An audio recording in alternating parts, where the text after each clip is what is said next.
আজ আমার বিয়ের দিন ছিল। মামাতো বোনের সঙ্গে আমার বিয়ে হওয়ার কথা ছিল। তাকে বিয়ে করতে পারলে এতক্ষণে বাসরাত উদযাপন করতে পারতাম, কিন্তু আজকে সন্ধ্যায় সে বিয়ের আসর থেকে পালিয়ে গেছে। সে পালিয়ে যাওয়ায় কতটা যে কষ্ট পেয়েছি সেটা শুধুমাত্র আমি জানি। মনের মানুষকে হারানো যে কতটা যন্ত্রণার সেটা ভালো করে অনুভব করতে পারছি। আমার চেয়ে মামা মামিরা বেশি কষ্ট পাচ্ছে। সেই কষ্টটা যে কতটা গভীর ও বেদনাময় সেটা আমি নিজেও হারে হারে টের পাচ্ছি। শিরা উপশিরা যেন হাজারো ধারালো চাকুর আঘাত অনুভব হচ্ছে। আমার বন্ধুদের মধ্যে একজনের নাম ছিল রবিন। সে যখন একটা মেয়েকে বিয়ের আসর থেকে ভাগিয়ে নিয়ে গেল তখন তাকে বাহবা দিয়েছিলাম। ভেবেছিলাম তার প্রেমটা সার্থক হয়েছে, কিন্তু একবারও সেই মেয়েটার পরিবারের কথাটা আমি ভাবিনি তার বাবা মায়ের কথা। কত আশা নিয়ে স্বপ্ন নিয়ে মেয়েটার বাবা মা তার বিয়ের আয়োজন করেছিল, অথচ তাকে বিয়ের আসর থেকে তুলে নিয়ে গেল মেয়েটার লাভার। কয়েক বছরের ভালোবাসার নিকট 18 বছরের ভালোবাসা হেরে গিয়েছিল, অথচ এটা সেদিন উপলব্ধি করতে পারিনি। সেদিন এটাও ভাবিনি যে মানুষটা বিয়ে করতে মাথায় টোপর পরে কনের বাসা দিকে রওনা দিয়েছিল ঠিক তখনই সে খবর পেয়েছিল কনেটা নাকি পালিয়ে গেছে। সে যে কতটা কষ্ট পেয়েছিল সেটা সেদিন না বুঝতে পারলেও আজকে ঠিকই বুঝতে পারছি। কারণ আমি যে মেয়েটাকে বিয়ে করতে চেয়েছিলাম সে অন্যজনের হাত ধরে পালিয়ে গেছে। আজকে যেন আমার পৃথিবীটা ঘোর অন্ধকার রূপ নিয়েছে। আমি যেন পৃথিবীতে নেই, কোনো এক অচেনা জগতের কষ্টের অনলে জ্বলে পড়ে অঙ্গার হয়ে মরছি বারংবার। কখনো মদ সিগারেট মুখে নিইনি, অথচ এখন আমি মদের দোকানে এসে উপস্থিত। মামা তো বোনটাকে ভালোবেসে ফেলেছিলাম, কিন্তু মানুষটা আমার ভালোবাসাকে জুতো দিয়ে মারিয়ে অন্যের হাতে চলে গেল। পুরুষ মানুষের চোখ দিয়ে অশ্রু সহজে ঝরে না। পাহাড় সম কষ্ট বুকে জমলেও তারা চোখের জল বিয়োগ করে না, দাঁতে দাঁত চেপে সহ্য করে চলে। অথচ আমি আজকে প্রিয়তমাকে হারানোর শোকে শুধু চোখের জলই ঝরাচ্ছি, কেঁদে চলেছি বাচ্চা শিশুদের মতো করে অনবরত। 7 বছর পূর্বের ঘটনা। আন্টি, তোমার ছেলেকে সাবধানে চলতে বলো। ওর ভাবতাল আমার ভালো লাগছে না। বাসায় ইদানিং মেয়ে নিয়ে আসছে, আমি কিন্তু এসব সহ্য করব না। ঠিক আছে মা, আমি রাফাতকে বলে দিব সে যেন কোনো মেয়েকে বাসায় নিয়ে না আসে। আম্মু ও অনিমার কথোপকথন শুনছিলাম আমার রুম থেকে বের হয়ে আম্মুকে জোর কণ্ঠে বললাম, মা, এই পিচ্চি মেয়েটা আজকাল আমার ব্যাপারে বেশি মতবাড়ি কাটাচ্ছে কেন? অনিমা চোখ গোল গোল বানালো, ফুসফুস করতে করতে শিকারী দৃষ্টিতে তাকিয়ে রইল আমার দিকে। অতপর আমাকে উদ্দেশ্য করে জোরালো কণ্ঠে আম্মুকে বলল, আন্টি, তোমার ছেলেকে বলে দাও আমি পিচ্চি মেয়ে নেই, আর এবার এসএসসি দিয়েছি। ওকে? ওরে বাবা, এসএসসি দিয়েছে আর অমনি সে রূপবান হয়ে গেছে, আর আমি ওর রহিম, তাই মতবাড়ি দেখাতে। ফালতু মানুষ একটা। খারাপ মেয়েদের বাসায় নিয়ে আসে, তাদের বাসায় আনতে নিষেধ করলেও দোষ। যত সব। আরো বেশি করে আনবো, তাতে তোর কি? তোর মতো পিচ্ছি মেয়ে বন্ধুদের কি বুঝবি? আমারও বন্ধু আছে, মেয়ে বন্ধু। আমি ছেলেদের সাথে বন্ধুত্ব করি না। আপনার মতো তো না আমি যে বিপরীত লিঙ্গের সাথে বন্ধুত্ব করব। আমি মেয়েদের সাথে বন্ধুত্ব করলে তোর যে কি সমস্যা এটাই তো বুঝি না। সমস্যা নেই, আপনি যা ইচ্ছে তাই করেন, আর নিষেধ করব না। এটাই করা উচিত। সবার উপরে অধিকার খাটানো ঠিক না। অনিমা চলে গেল তার রুমে। মনে হলো সে রাগ করেছে। একটু পর তার রুমে যাওয়ার জন্য দরজার সামনে গিয়ে দাঁড়ালাম। অনিমা চকলেট খুব ভালোবাসে, প্রতিদিনই তাকে চকলেট কিনে দিতে হয়। তাছাড়া সে রেগে আমার সাথে যা তা আচরণ করে, তাই ভুলেও আমি চকলেট না কিনে বাড়ি ফিরি না। তাই চকলেট কিনে দিতেও আমার ভালো লাগে। এটা আমার অভ্যাসে পরিণত হয়ে গেছে।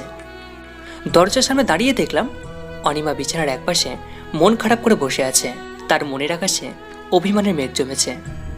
মেঘটা না সরে গেলে তার উজ্জ্বলতা ও মধুরাশি আড়ালে থেকে যাবে। তাই অভিমানটা ভাঙানো খুব জরুরি, আর সেটা আমাকেই করতে হবে। তাই রুমের ভেতর ঢুকলাম, তার পিছনে বসলাম আর হাতটাকে ধরলাম। চকলেটগুলো তার হাতে ধরিয়ে দিলাম, কিন্তু সে রেগে গিয়ে চকলেটগুলো বিছানার উপর ছুঁড়ে মারল। অতপর অভিমানের স্বরে বলল, আপনার কোনো কিছু আমার লাগবে না। ওকে? ফালতু মানুষের কিছু খাই না আমি। কপালে ভাঁজ ফেলে মিটমিট করে হেসে চাপা কণ্ঠে বললাম, ঠিক আছে, খেতে হবে না তোকে, তবে আমাকে একটা হেল্প কর। কি করবি তো? না, লুচ্চা মানুষকে আমি হেল্প করি না। ছি, তুই এটা বলতে পারলি? জি পারলাম, আপনি আসলেই তো লুচ্চা। যা, মানলাম, হেল্পও চায় না, কিন্তু কালকে আমার সাথে একবার ভার্সিটি যাবি? কেন, কিসের জন্য যাব? আমার গার্লফ্রেন্ডের পরিচয়ে যেতে হবে। কি, আপনি কি আমার বয়ফ্রেন্ড লাগেন যে আমি আপনাকে আমার বয়ফ্রেন্ডের পরিচয় দিব? লজ্জা করে না? বিনিময়ে 5,000 টাকা পাবি। টাকার কথা শুনে অনিমা খুশিতে পুলকিত হয়ে উচ্ছ্বাসিত কণ্ঠে বলল,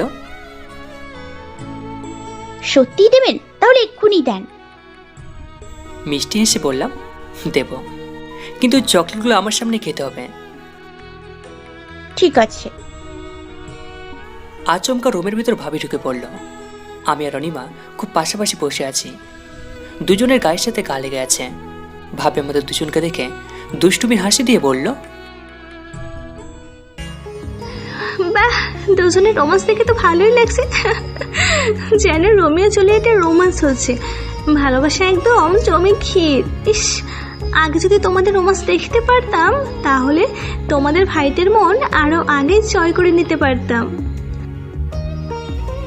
ভাবির কথাগুলো শুনে অনিমা লজ্জায় লাল রঙা হয়ে গেল। তার ফর্সা গাল দুটো যেন লাল টুকটুকে গোলাপের পাপড়ির রঙিনের রূপ নিল। লজ্জাপতির মতো চুপসে গিয়ে লাজুক হাসি এসে বলল, ভাবি কি যে বলেন না। ভাবি ফের ফিক করে হেসে বলল, বুঝেছি, আর লজ্জা পেতে হবে না। অনিমাকে শক্ত কণ্ঠে বললাম, কই, তুই চকলেট খাচ্ছিস না কেন? অনিমা চকলেটগুলো হাতে নিয়ে খেতে লাগলো। কিছুটা খাওয়া শেষ হলে ভাবিকে তীক্ষ্ণ কণ্ঠে বললাম, ভাবি, অনিমা আমার ছোট বোনের মতো, ওকে নিয়ে এরকম চিন্তা করো না। তবে অনিমাকে বলেছি কাল থেকে ভার্সিটি যেতে হবে আমার প্রেমিকার পরিচয়ে। বিনিময় থেকে 5,000 টাকা দেবো বলে অফার দিয়েছি। এটা বলেছি এই জন্যই যে ও যেন চকলেটগুলো খায়। কথাটা শুনে অনিমা চকলেটগুলো ফের খাটের উপর ছুঁড়ে মারল। আমার দিকে ক্ষুধার্ত পাখির মতো রূপ নিয়ে ভয়ঙ্কর চোখে তাকিয়ে রইল। পর মুহূর্তে চেঁচানোর স্বরে বলল, তার মানে আপনি মিথ্যে কথা বলেছিলেন? ভার্সিটিতে নিয়ে যাবেন না আমাকে? টাকাটাও পাবো না তাহলে? চোখ পিটপিট করে বললাম, না তো, মিথ্যে বলেছি। শালা ফালতু লোক। ভাবি খিলখিল করে হাসতে লাগলো আর বলল, হয়েছে, তোমরা এবার থামো। মিষ্টির ঝগড়াটা বেশি দূর এগোলে দুজনে হাডুডু খেলা শুরু করে দিতে পারো। বলা তো যায় না, নতুন নতুন প্রেম প্রীতি বলে কথা। আমি অনিমার পিঠে থাপ্পড় মেরে এবং উচ্চ স্বরে লুচ্চাকটা কথাটি বলে রুম থেকে বেরিয়ে গেল। সকালে ঘুম ভাঙল সবার চেঁচামেচিতে। অনিমার কান্নার আওয়াজ পেলাম। রুম থেকে বেরিয়ে বারান্দাতে গিয়ে দেখি বিয়ের সাজে একটা মেয়ে চেয়ারে বসা, পান চিবাচ্ছে মেয়েটা। ভাবি গোমরা মুখ নিয়ে বাঁকা চোখে তাকিয়ে থেকে মেয়েটা চেহারা বরাবর দাঁড়িয়ে আছে। অনিমা অনবরত কেঁদে চলেছে। বুঝতে পারলাম না ব্যাপারটা। ওদিকে আব্বু আম্মুও কপালে হাত দিয়ে বসে আছে। তাদের চোখে মুখে বিষাদের ছাপ লক্ষ্য করলাম। ভাবির নিকট গিয়ে কৌতূহলবশত জিজ্ঞাসা করলাম, কি ব্যাপার, তোমরা সবাই এরকম চিন্তিত কেন? কিসের জন্য এরকম অবস্থা হলো? কি হয়েছে বলো তো ব্যাপারটা? আর মেয়েটাই বা কে? ভাবি চোখ পাকিয়ে বলল, ও, তুমি তাহলে কিছুই জানো না, তাই না? 1 বছর হলো বিয়ে করেছো, এতদিন পর সেটা আজ জানলাম। মেয়েটাকে গোপন করে রেখেছো এতদিন, আর কতদিন রাখবে এভাবে? বড়সড় ধাক্কা খেলাম ভাবির কথা শুনে। কি বলে এসব? আতকে ওঠা চোখে মেয়েটার দিকে তাকিয়ে রইলাম। ভাবিকে উত্তেজিত গলায় বললাম, কি বলছো ভাবি? মাথা কি নষ্ট হলো তোমার? কথাটা বলা শেষ করে মেয়েটার দিকে শিকারের চোখে দৃষ্টি নিক্ষেপ করলাম। সে আমার তাকানো দেখে ভ্রু কুঁচকিয়ে বলল, রাফাত, এসবের মানে কি? তুমি আমাকে চিনতে পারছো না নাকি? শোনো, এখন আর এসব নাটক করে লাভ নেই। আমি আর পারলাম না আমাদের সম্পর্কটা গোপন রাখতে। তুমি তো জানো আমার পেটে তোমার সন্তান 6 মাস চলছে।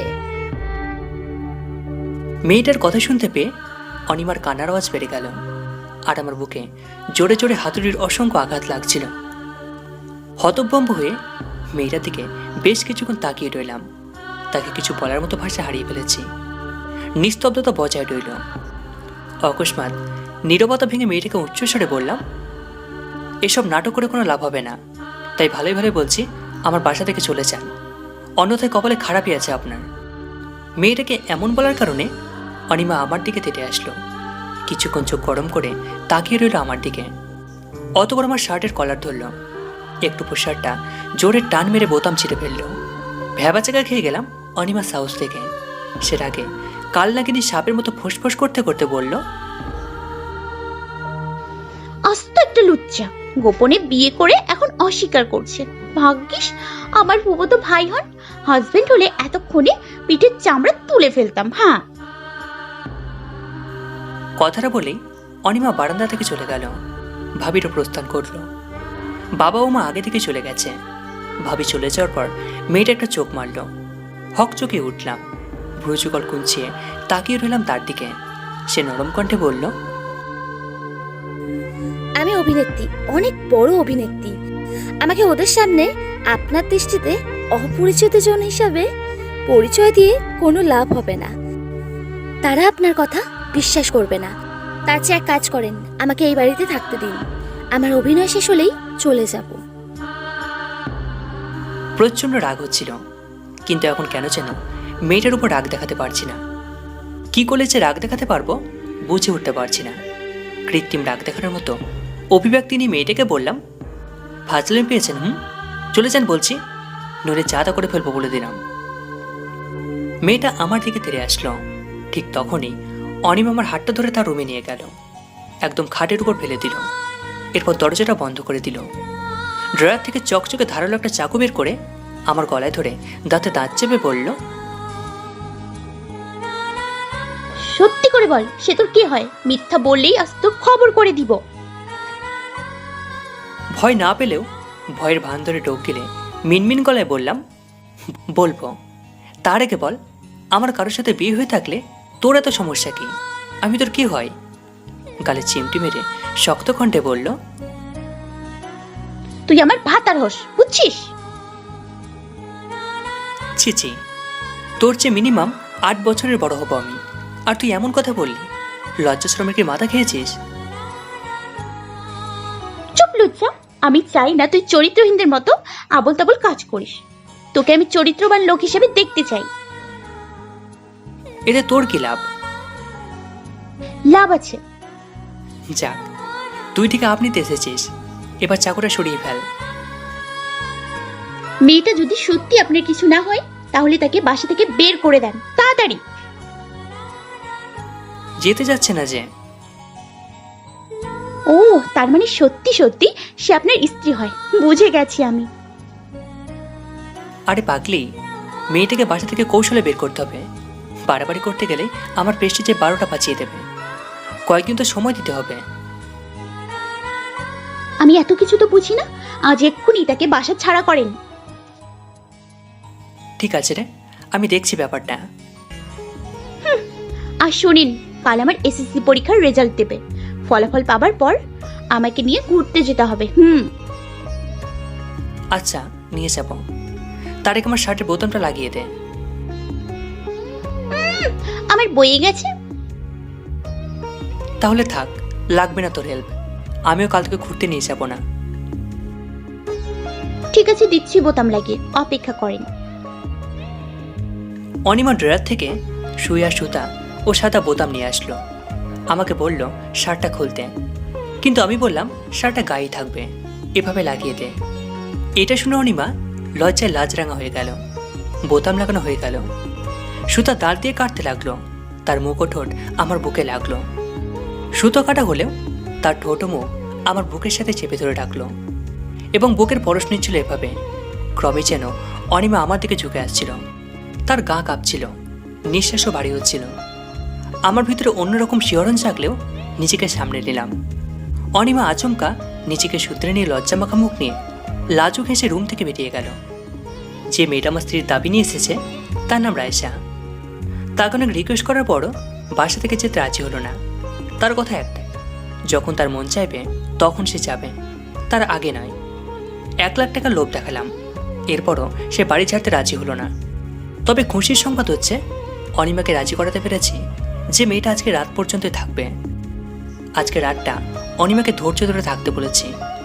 অনিমা আপত্তি জানায় নিয়ে দে, কিন্তু চিন্তা হচ্ছে যদি মেয়েটি কাল বাসা থেকে না যায় তখন অনিমা কি ব্যাপারটা মেনে নেবে? রাত তখন 12টা। ঘুমের জগতে ডুব নিয়ে অসম্ভব ভালো ভালো স্বপ্ন দেখছিলাম। হঠাৎই আমার বুকে ঠান্ডা বরফের মতো কোনো কিছুর পরশ পেলাম। এতে ছাদের ঘুমটা ভেঙে গেল। মনে হলো কোনো শীতল লেজ বিশিষ্ট সাপের ছোঁয়া লেগেছে আমার বুকে। এটার কারণে আমি একটু আগে যত সব মধুর স্বপ্ন দেখেছিলাম সব কিছু ভুলে গেলাম। এতে আফসোস লাগছিল। কিছু কিছু স্বপ্ন দেখার পর ঘুম ভেঙে গেলে এবং সেই স্বপ্নগুলো ভুলে গেলে খুবই খারাপ লাগে। গা কসকস করে, মাথা ভন ভন করে, বুক চিনচিন করে। আমার এখন ঠিক সেরকমটাই হচ্ছে। ভাবলাম কিসের ছোঁয়া পেলাম, লাইট জ্বালিয়ে দেখতে হবে। লাইট বন্ধ থাকায় পুরো ঘরটা অন্ধকার হয়ে গেছে। গরমকাল বিতে ফ্যান চালানো হয়েছে। গায়ে শার্ট বা টি শার্ট নেই, শুধু প্যান্ট পরে আছি। আচমকা আমার গায়ের উপর শুয়ে পড়লো কে যেন। হাত দিয়ে লক্ষ্য করলাম আদিদস্ত একটা মেয়ে মানুষ। গায়ে শাড়ি পরা মেয়েটার নিশ্চয় রায়সা হবে। সে ছাড়া এত সাহস কারো হবে না। কিছু মুহূর্ত পর সে আমার গালে চুমু খেয়ে আদুরে গলায় বলল, আই লাভ ইউ জান। এই বলেই সে আমার শরীর থেকে উঠে গেল। তাড়াতাড়ি করে ঘরের লাইটটা চালালাম। ঘর আলোকিত হয়ে গেল, কিন্তু কাউকে দেখলাম না। তবে দেখলাম রুমের দরজা খোলা। মনে পড়ল আমি তো দরজায় আটকায়নি। এ কারণে রায়সা এই সুযোগটা নিল। ভাগ্যিস অনিমা এটার কথা জানতে পারবে না, জানলে তার অত্যাচার সহ্য করতে হতো। দরজাটা বন্ধ করে দিয়ে ঘরের লাইটটা অফ করে শুয়ে পড়লাম। চোখ মেলানোর বেশ কিছুক্ষণ পর ঘুমিয়ে গেলাম। স্বপ্ন দেখছিলাম একটা ভিক্ষুক মহিলাকে 2 লাখ টাকা কাবিন দিয়ে বিয়ে করেছি, কিন্তু সে আমাকে দিয়ে থালা বাসন পরিষ্কার ও কাপড় চোপড় কেচে নিচ্ছে। কিন্তু যখন বউয়ের কাপড় ইস্ত্রি করতে গিয়ে পুড়িয়ে ফেললাম তখন সে ঝাঁটা দিয়ে পিটালো। স্বপ্নটা শেষ না হতেই আবারও আমার বুকে শীতল হাতের পরশ পেলাম। চমকে উঠলাম। এবার নিশ্চিত রায়সা ফিরে এসেছে, কিন্তু সে কিভাবে এলো এবার? দরজা তো বন্ধ করে রেখেছি। তবে কি সে রুম থেকে যায়নি? খাটের নিচে হয়তো লুকিয়েছিল। মেয়েটা যখন আমার শরীরের উপর উঠল তখন তার মুখ চেপে ধরলাম। আরেক হাত দিয়ে গলা চেপে ধরার পর মেয়েটা গোঙাতে গোঙাতে বলল, রাফাত ভাইয়া, আমি আমি আমি অনিমা, ছাড়েন। ঘাবড়িকে উত্তেজিত কণ্ঠে বললাম, তুই তুই কেন এত রাতে আমার রুমে? তার মানে এর আগের বার তুই রুমে এসেছিলিস? মুখ আর গলা ছাড়েন বলছি। ছেড়ে দিলাম তাকে। ছাড়ার পরপরই সে আচমকা আমার ঠোঁটে আলতোভাবে চুমু বসিয়ে দিল। হতভম্ব হয়ে গেলাম। জীবনে প্রথমবার কোনো নারীর ঠোঁটের পরশ পেলাম। মাথাটা ভনভন করে ঘুরছিল। ভালো লাগার পাশাপাশি কেমন এক ধরনের অনুভূতি সৃষ্টি হলো আমার মধ্যে। অনেকক্ষণ ঝিম মেরে রইলাম। যখন আমার শরীরে অনিমার গায়ের কোনো রকম পরশ পেলাম না তখন মনে হলো সে হয়তো রুমে চলে গেছে। খাট থেকে উঠে লাইটটা চালালাম। ঘরটা আলোকিত হতে দেখলাম সত্যি রুমে কেউ নেই। লক্ষ্য করলাম দরজাটা আটকানো। তার মানে অনিমা রুম থেকে চলে যায়নি, নিশ্চয়ই খাটের নিচে লুকিয়েছে। খাটের নিচে নজর দিয়ে লক্ষ্য করলাম সে নেই। তবে কোথায় গেল সে? হাও হয়ে গেছে নাকি রুমে সে ছিলই না? আমি কি স্বপ্ন দেখছিলাম এতক্ষণ? মাথাটা চক্কর মেরে উঠল। সকালে ঘুম থেকে জেগে অনিমার কাছে গিয়ে ওর হাত ধরে রুমে নিয়ে গিয়ে দরজাটা বন্ধ করলাম। এরপর অনিমাকে বিছানায় ফেলে দিলাম। ওর শরীরের উপরে উঠে যতক্ষণ পারলাম গালে ও ঠোঁটে চুমু রেখা অঙ্কন করে দিলাম। অনিমা কিচ্ছু বলল না, উল্টে সে থম মেরে শুয়ে রইল। আমি নিচেও ওর শরীর থেকে উঠলাম। ওর হাতটা ধরে শোয়া থেকে বসিয়ে দিলাম। অতপর জোরালো কণ্ঠে বললাম, এবার সত্যি করে বলতো, তুই রাত্রে আমার রুমে আসছিলিস কিনা? আমি ঠিক যেমনটা করলাম সেরকমটা করেছিলিস কিনা? আর হ্যাঁ, আই লাভ ইউ বলেছিলিস। কী কারণে সব ফাইসলামি করেছিলিস বলতো? অনিমা এবার আমার দিকে ভূত দেখার মতো তাকিয়ে রইল। অতপর এমনভাবে হাসতে লাগলো যেন আমি তাকে কোনো জোকস বলছি। অনেকক্ষণ হাসি চলতে লাগলো তার, কিন্তু হাসি থামলো না। হাসি না থামিয়ে থেমে থেমে আমাকে বলল, মাথা ঠিক আছে আপনার? আমি প্রপোজ করবো আপনাকে। আমি ঠিকই ধরতে পেরেছি আপনার বিষয়টা। আমার সাথে একটু রোমান্টিকতা করার শখ জেগেছিল আপনার। যখন ভাবলেন এসব করলে আমার দুর্নাম ছড়াবে তখন বুদ্ধি আটলেন যে কেমনে বিষয়টা ধামাচাপা দেওয়া যায়। এজন্য উল্টাপাল্টা বকে যাচ্ছেন, আমার নামে মিথ্যাচার করছেন। কপালে ভাঁজ ফেলে বললাম, সত্যি তুই রাত আমার রুমে আসিস নি? জি না, আপনার স্ত্রীকে বলুন গিয়ে সে এসেছিল কিনা এটা জেনে আসুন। আমার স্ত্রীকে? ওই যে ওই মেয়েটা। শোন, ওই মেয়ের সাথে কিছুই নেই, তবে একটা গোপন সত্যি বলি, শুনবি? কি সেটা? সিনথিয়া নামের একটা মেয়েকে 2 বছর আগে বিয়ে করেছিলাম, কিন্তু সে... অনিমা আমাকে থামিয়ে দিয়ে রাগমাখা কণ্ঠে বলল, থাক, আর বলতে হবে না, সত্যটা জেনে গেছি। সন্ধ্যায় অনিমা রুমে গেলাম, কিন্তু তাকে পেলাম না, ছাদে গেছে হয়তো। মন খারাপ করে থাকলে কেবল সে ছাদে যায়, যদি সে ছাদে থাকে সেখানে গিয়ে যদি তার সাথে কথা বলতে চায়, মোটেও সে আমার সাথে কথা বলবে না। অভিমানের চাদর তার গায়ে জড়ানো থাকবে, যেভাবে হোক অভিমানের চাদরটা সরাতেই হবে আমাকে। চিলেকোড়াতে পৌঁছতেই নজর পড়ল অনিমার দিকে। তার চেহারাতে দেখতে পেলাম রাজ্যের যত বিষণ্ণতা, যেন সে মন খারাপের দিকে পাড়ি জমিয়েছে। ধীর পায়ে তার সামনে গিয়ে দাঁড়ালাম। মনে তো হচ্ছে না সে আমার আগমনের টের পেয়েছে। যখনই তার পিঠে হাত দিতে যাব, তখনই সে এতটুকু নাড়াচাড়া না করে কাঁপা গলায় বলল, চুরি করে আসার কোনো দরকার নেই। আপনি যেখানে আসবেন ভালো করেই জানতাম। কি বলবেন বলে চলে যান, এখন কথা বলার বিন্দুমাত্র ইচ্ছা নেই। নরম গলায় বললাম, তুই কি ভেবে নিয়েছিস যে আমি সত্যি কাউকে বিয়ে করেছি? অনিমা এক নজরে আমার দিকে গরম চোখে তাকিয়ে ফের নজর ফিরিয়ে নিল। অতঃপর ভাঙা গলায় বলল, এসব শুনতে চাচ্ছি না, অন্য কিছু বলার থাকলে বলুন। নিচু স্বরে বললাম, তখন যা বলেছিলাম সেটা মজা করে বলেছিলাম। তোর কি মনে হয় এত অল্প বয়সে 2 বছর পূর্বে কাউকে বিয়ে করেছি আমি? আপনি থামবেন না চলে যাব? আচ্ছা, থামলাম, কিন্তু একটা কথা বলতো, আমি বিয়ে করেছি কি করিনি এটার জন্য তুই মন খারাপ করছিস কেন? তখন ওভাবে কাঁদলি কেন? চুপ থাকেন বলছি।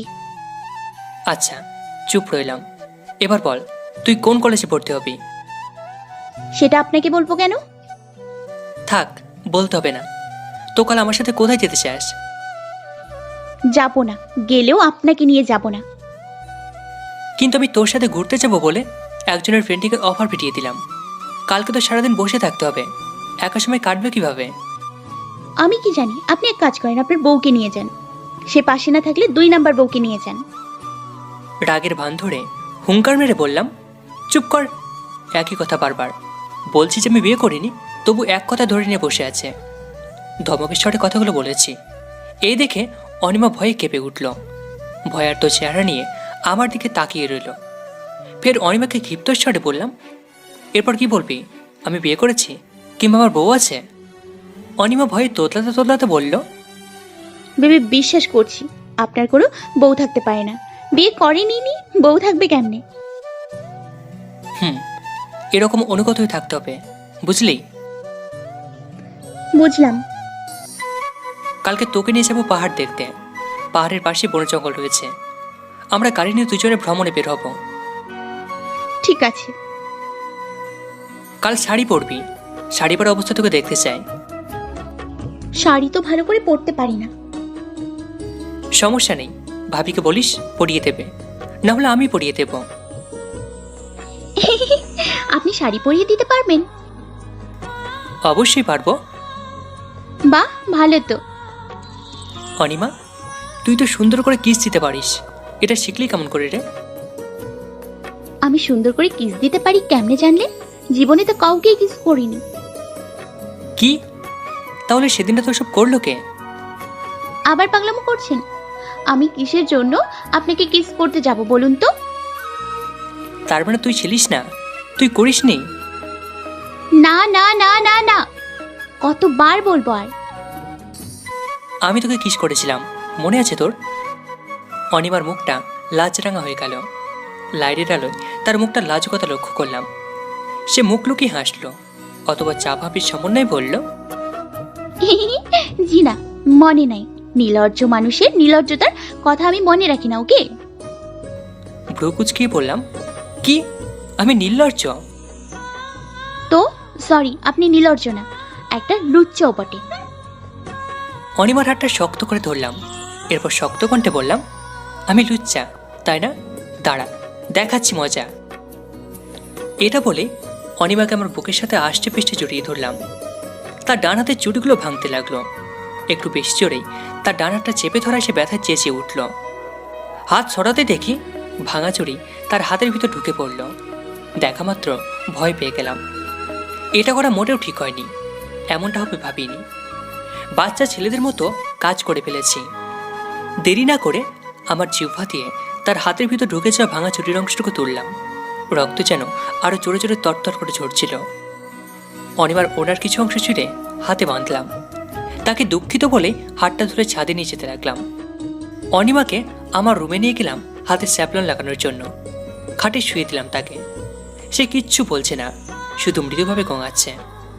বাড়ির সবাই ঘুমিয়ে গেছে, রাত তো কম নয়। অনিমার হাতটা ধুয়ে তাতে স্যাপলন ও তুলা লাগিয়ে দিলাম। অনিমা একটু পরে ঘুমিয়ে গেল। সে আমার খাটে শোয়ায় চিন্তায় পড়ে গেলাম বাইরে ঘুমোতে যাবো কিনা। পরে মনে হলো রুমেই শুয়ে পড়ি। অনিমা জাগলে তাকে রুমে নিয়ে যাব। খাটে না শুয়ে সোফাতে শুয়ে রইলাম। তন্দ্রা ভাব হচ্ছিল, একটু চোখ মিলিয়েছি। তখনই আমার গালে একজনের হাতে পরশ অনুভব করলাম। চোখ না খুলেই ভাবতে লাগলাম নিশ্চয় অনিমা এমনটা করছে। আস্তে আস্তে চোখ খুলে দেখি রায়সা উপস্থিত। সে অপলক আমার দিকে তাকিয়ে আছে। দেখে মনে হচ্ছে কিছুতে সে নজর ফেরাবে না। বিরক্তিকর চোখে তাকিয়ে রইলাম। আচমকা সে আমার গালে চুমু বসিয়ে দিল।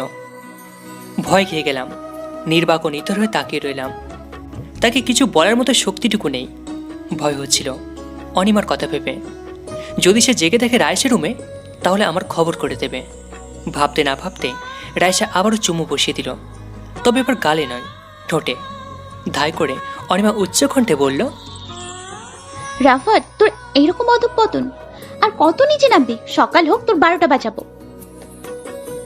গলা শুকিয়ে গেল। যে ভয় করছিলাম সেটাই হলো। অনিমার কথা বলার ধরন দেখে মনে হচ্ছে সে আমার বড় বোন। হুমকি দিচ্ছে, যেন মেরে তক্তা বানিয়ে ফেলবে। তবে অনিমার কণ্ঠস্বর শুনে রাইস আমাকে ছেড়ে দিয়ে সরি চান বলে রুম থেকে বের হয়ে গেল। অনিমার দিকে নজর দিলাম। তার চোখ দিয়ে যেন অগ্নি বের হচ্ছিল। তাকে গজগজ করছিল। আমাকে খেতে পারলে বোধহয় সে শান্তি পেত। অনিমা আমার হাতটা ধরল, টেনে সোফা থেকে তুলল। এরপর বিছানাতে ফেলে দিল। চোখ দুটো মরা গরুর মতো বানিয়ে অগ্নিচড়া কণ্ঠে বলল, আসলে একটা লজ্জা আপনি, সেটা আবারও প্রমাণিত হলো। এত লজ্জা দিই আপনাকে, এর পরেও আপনার লজ্জা হয় না? হ্যাঁ, আমাকে পছন্দ হয় না? আমাকে রেখে অন্যদের দিকে কেন এত নজর দেন আপনি? নাকি আমি দেখতে খারাপ? আসলে কি বলেন তো, লুচ্চাদের কোনো রুচি অরুচি নেই, বুঝলেন? তারা যা পায় সেটা নিয়ে লুচ্চামি শুরু করে দেয়। কিন্তু আজকে আমি আপনাকে শেখাবো প্রেম কি আর নষ্টামি কি। অনিমা আমার গায়ের উপর উঠতেই কান্না করতে লাগলো। তার কান্না দেখে চমকে উঠলাম। কি আশ্চর্য, এখানে কান্নার কি হলো? কাঁদতে কাঁদতে তার চোখ ভিজে গেল অশ্রু জলে। সেই অশ্রু জল আমার বুকের উপর টুপ টুপ করে পড়ল। সে ক্রন্দনরত অবস্থায় বলল, আমি আপনাকে ভালোবাসি, এটা কেন বোঝেন না? আমার জন্য কি এসব নষ্টামি ছাড়তে পারেন না? অনিমার কথা শুনে হৃৎস্পন্দন বন্ধ হয়ে গেল। কি শুনলাম আমি? অনিমা এমন কিছু বলবে কল্পনা তো ভাবিনি। এমনকি এতদিন তার কথা ও আচরণে বুঝতে পারিনি যে সে আমাকে ভালোবাসে। তার পাগলামি ও দুষ্টুমি আচরণে ভাবতাম মামাতো বোন হিসাবে এমনটা করে আমার সাথে। কিন্তু কি হলো এটা? অনিমা আমাকে ভালোবাসে, অথচ এটা আমি বুঝতে পারিনি। আমি আসলে একটা বোকা। কিন্তু কি করার, অনিমাকে আপন করে নেওয়া আমার পক্ষে সম্ভব নয়।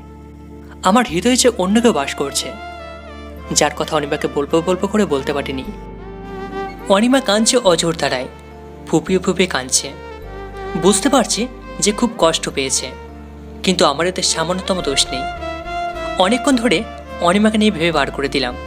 ক্রমেই তার কান্নার আওয়াজ কমতে কমতে থেমে গেল কান্না। এক পর্যায়ে সে আমার বুকের উপর মাথা রেখে ঘুমের দেশে পাড়ি জমালো। মনের অজান্তেই তার মাথায় হাত চলে গেল। খুব মায়া লাগছিল অনিমার জন্য। চোখের কোনো জল এসে গেল আমার চোখ থেকে দুফোঁটা জল গড়িয়ে পড়ল। এটা কিসের অশ্রু জল সেটা অজানা। আমাকে কেউ এভাবে ভালোবাসবে হয়তো এটা আমি ভাবিনি। অনিমার মাথায় হাত বুলিয়ে দিতে লাগলাম। কোমর অবধি তার চুলগুলোতে হাত বুলিয়ে দিতে দিতে ঘুমের অতল তলে ঘুমিয়ে গেলাম। ঘুম ভেঙে গেল অনিমার ডাকাডাকিতে। ঘুম জড়ানো চোখে নজর দিয়ে দেখলাম অনিমা আমার পাশে আচ্ছা অবস্থা রয়েছে, নিষ্পলক তাকিয়ে রয়েছে আমার দিকে। তার দিকে কিছুক্ষণ তাকিয়ে রইলাম। এরপর পুরো রুমটাতে নজর দিলাম। রুমের এক কোণে আব্বু, আম্মু ও ভাবি দাঁড়িয়ে আছে। তারা আমার দিকে বাঁকা চোখে তাকিয়ে আছে। আচমকা আম্মু আমাকে বলে উঠল, রাফাত, এসবের মানে কি? জবাব দিতে যাব, কিন্তু কথা বন্ধ হয়ে গেল আমার। কি বলবো ঠাউর করতে পারছি না। আব্বু গম্ভীর গলায় বলল, আর দেরি করব না, 1 সপ্তাহের মধ্যে রাফাতের সাথে অনিকার বিয়ে দিয়ে দেব আমি। যে মেয়েটাকে নিয়ে সন্দেহ করেছিলাম সে আসলে মিথ্যাবাদী ছিল, সে চলে গেছে, সন্দেহটাও দূর হয়েছে, আর কোনো সমস্যা নেই। এবার তো সত্যটা বের হয়েছে। থতমত খেয়ে বললাম, কিন্তু বাবা, আমার সাথে অনিমার তো কিছুই নেই। তোমাদের আজকে সত্যিটা খুলে বলি, আমি অন্য একজনকে ভালোবাসি, বিয়ে করলে তাকেই করব। অনিমার পূর্ণিমার চাঁদের ন্যায় জলজলে মুখটা নিমেষে কালো হয়ে গেল কষ্টের তাপে। হাস্যোজ্জ্বল মুখটা মলিন হয়ে গেল। আমার পাশে আজসা হয়েছিল, তার মুখ জুড়ে ছিল তৃপ্তির হাসি, সেটাও হারিয়ে গেছে। মুহূর্তের মধ্যে তার চেহারাতে বিষাদের ছায়া লক্ষ্য করলাম। চোখ দুটো অশ্রু জলে ছলছল করছিল। অনিমা আমার দিকে করুণ দৃষ্টিতে তাকিয়েছিল। কিছু মুহূর্ত পর খাট থেকে নেমে গেল, ধীর পায়ে রুম থেকে বের হয়ে গেল। অনিমা চলে যাবার পর আব্বু আম্মু চলে গেল কিছু না বলে, কিন্তু ভাবি রুমে থেকে গেল। তার চোখে মুখে আনন্দের ছাপ বিরাজ করছিল, চোখ চকচক করছিল। ভাবি খাটে ধীর স্থিরভাবে বসল, আবার দিকে তাকিয়ে কৌতূহলের অভিব্যক্তিতে ক্ষীণস্বরে বলল, কে সেই মেয়েটা? তার নামটা অন্তত বলো। তীব্র অনিচ্ছা সত্ত্বেও বললাম, আছে একজন, আমরা বন্ধু ছিলাম। এক পর্যায়ে সে আমাকে প্রপোজ করলো, আমিও না করতে পারিনি। ও আচ্ছা, তোর নামটা বলো। ওর নাম সঞ্জিতা। আচ্ছা ঠিক আছে, বিছানা ছাড়ো, অনিমা ব্রেকফাস্টে রুটি বানিয়েছে, খেতে আসো। আমি আসছি, আপনি চান। ডাইনিং হলের দিকে গেলাম, সবাই উপস্থিত, শুধু অনিমা নেই। নিশ্চয় সে ছাদে গেছে। খাবার টেবিলের নিকট না গিয়ে চললাম ছাদের দিকে। আমি ছাদে পা ফেলতেই অনিমা আমাকে উপেক্ষা করে ছাদ থেকে চলে গেল। তার চোখ মুখ জুড়ে ছিল অশ্রু নোনা জল।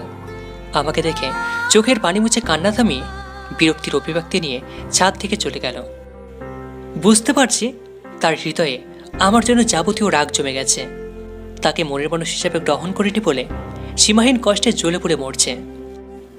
আমার উপরে যে পরিমাণ তার অভিমান, সেটা হয়তো সহজে ঘুচবে না।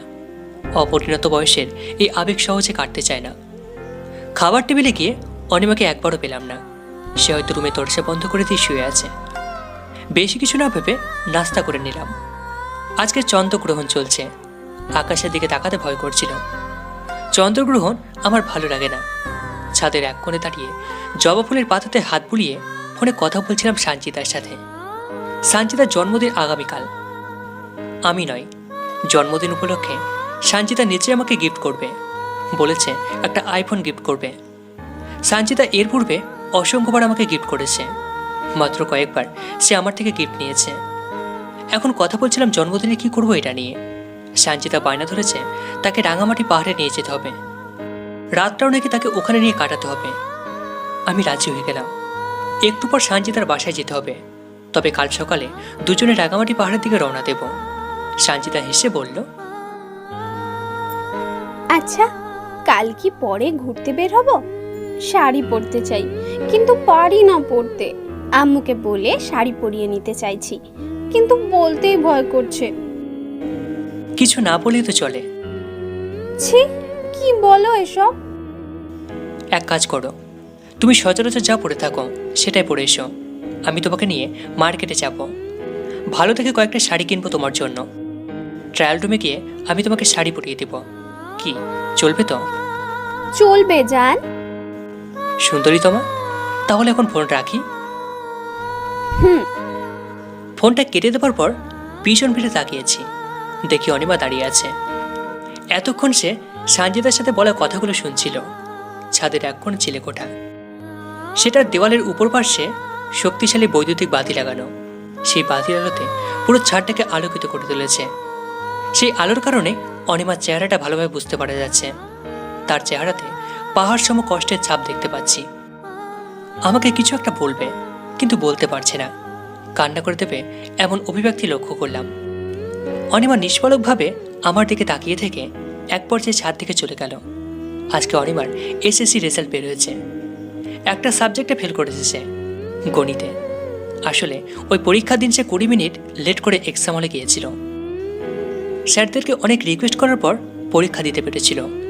অনিমা পরীক্ষায় পাশ করেনি শুনেই খুশি হয়েছি। মামা মামি অতি তাড়াতাড়ি করে বিয়ে দিয়ে দেবে, এতে আমার জন্য ভালো হবে, বিরক্ত হব না। অনিমা আমার জন্য যতটা কষ্ট পেয়েছে সেটা বিলীন হয়ে যাবে তার বিয়ে হয়ে গেলে। বয়স একটু অল্প তো, তাই আবেগটা একটু বেশি। তবে বিয়ে হয়ে গেলে সে সহজে আমাকে ভুলে যাবে, এটা আমি নিশ্চিত। অনিমা পরীক্ষা ফেল করায় খুব কষ্ট পেয়েছে সে। ভেবেছিলাম পাশ করলে ওকে নিয়ে ঘুরতে যাব, কিন্তু সেটা আর হলো না। সানজিদার বাসায় এসে উপস্থিত আমি, তার বাবা মা বাসায় নেই। এটা আমার জন্য ভালো। রাত 12টা বাজার পূর্ব পর্যন্ত দুজনে গল্প করে কাটিয়ে দিলাম। রাত 12টা বাজার আগে দুজন কেকের সামনে এসে হাজির হলাম। অপেক্ষার প্রহর গুনছিলাম 12টা বাজার জন্য। দুজন একে অপরের দিকে তাকিয়ে আছি। যখনই 12টা বাজলো এবং দেওয়ালে ঘড়িতে বেল বেজে উঠল, তখনই সানজিদা আমাকে জড়িয়ে ধরে ঠোঁটে চুম্বনের রেখা অঙ্কন করে দিল। অবাক হয়ে রইলাম আর সানজিদার ভালোবাসার পরশ উপভোগ করছিলাম। এতদিন থেকে বলে যেটা পাইনি, অথচ আজকে না চাইতে সেটা পেয়ে গেলাম। সানজিদা আমাকে নিচে থেকে ছেড়ে দিল। অতঃপর সে লাজুক চাউনিতে আমার দিকে অপলকভাবে তাকিয়ে রইল। একটু পর সে কেক কেটে এক টুকরো আমার মুখে দিল। আমি ওই এক টুকরো কেক নিয়ে তার মুখে দিলাম। সানজিদা খুবই আনন্দিত, খুশি রাতি সাজছে। সে বলল, আজকে আমি খুব খুশি। তুমি যা চাও এখনই তুমি তা পাবে। কি চাও বলে দেখো শুধু। আমি নরম কণ্ঠে বললাম, এখন কিছু চাই না, তবে সারা জীবনের জন্য একটা জিনিস চাই। সেটা হচ্ছে তোমার আরও 100টা জন্মদিন যেন এভাবেই কাটিয়ে দিতে পারি। রাতটা সানজিদার সাথে কাটিয়ে দিলাম। সকালে ঘুম থেকে উঠে দেখি রুমে আমার ভাবি এসে উপস্থিত। সে এই বাসায় কিভাবে এলো সেটা বুঝতে পারছি না। বাসায় ঠিকানাও তো বলিনি তাকে। এটা কি সানজিদার বাসা? রুমটা ভালো করে লক্ষ্য করলাম। সানজিদারই তো বাসা। ভাবি কেন এখানে আসলো? রাতে সানজিদার সাথে অপ্রীতিকর ঘটনা ঘটে গেছে। যা চাইনি সেটা হয়েছে, কিন্তু সানজিদার মধ্যে তেমন কোনো প্রতিক্রিয়া দেখছি না। ভাবছি ভাবিকে নিয়ে সে এই বাড়িতে কিসের জন্য এলো। কপালে ভাঁজ ফেলে কৌতূহলবশত বললাম, ভাবি আপনি এখানে কিসের জন্য আসছেন? ভাবি মিষ্টি হাসলো, অতঃপর মৃদুস্বরে বলল, সানজিদা আমার বান্ধবীর মেয়ে হয়, ওর মায়ের কাছে আসছিলাম, কিন্তু তাকে পেলাম না। ও আচ্ছা, তো আপনি কি চলে যাবেন? চলে যাব। এদিকে বেলা 12টার পূর্বে সানজিদা ও আমি রাঙামাটি যাবার জন্য প্রস্তুত হচ্ছিলাম। ঠিক 12টার দিকে আম্মুর নাম্বার থেকে আমার ফোনে কল এলো।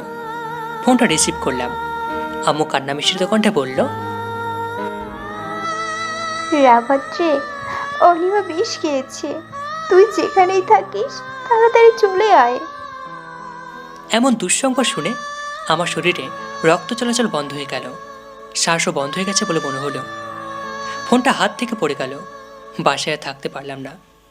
তাড়াহুড়ো করে সানজিদার বাসা থেকে বের হলাম। আমার বাইক নিয়ে চললাম বাসার দিকে। বাসায় পৌঁছে শুধু ভাবিকে পেলাম। তাকে বললাম অনিমাকে কোন হসপিটালে ভর্তি করা হয়েছে। সে হসপিটালের নাম বলল। চললাম হসপিটালের দিকে। পৌঁছে অনিমাকে বিপদমুক্ত অবস্থায় দেখলাম। কেবিনে ঢুকতেই সবাই রুম থেকে বের হয়ে গেল। অনিমার পাশে দাঁড়াতেই সে আমার দিকে এগিয়ে এসে আমার হাতটা খপ করে ধরে শক্ত কণ্ঠে বলল, এবার তো ভালোবাসেন আমাকে?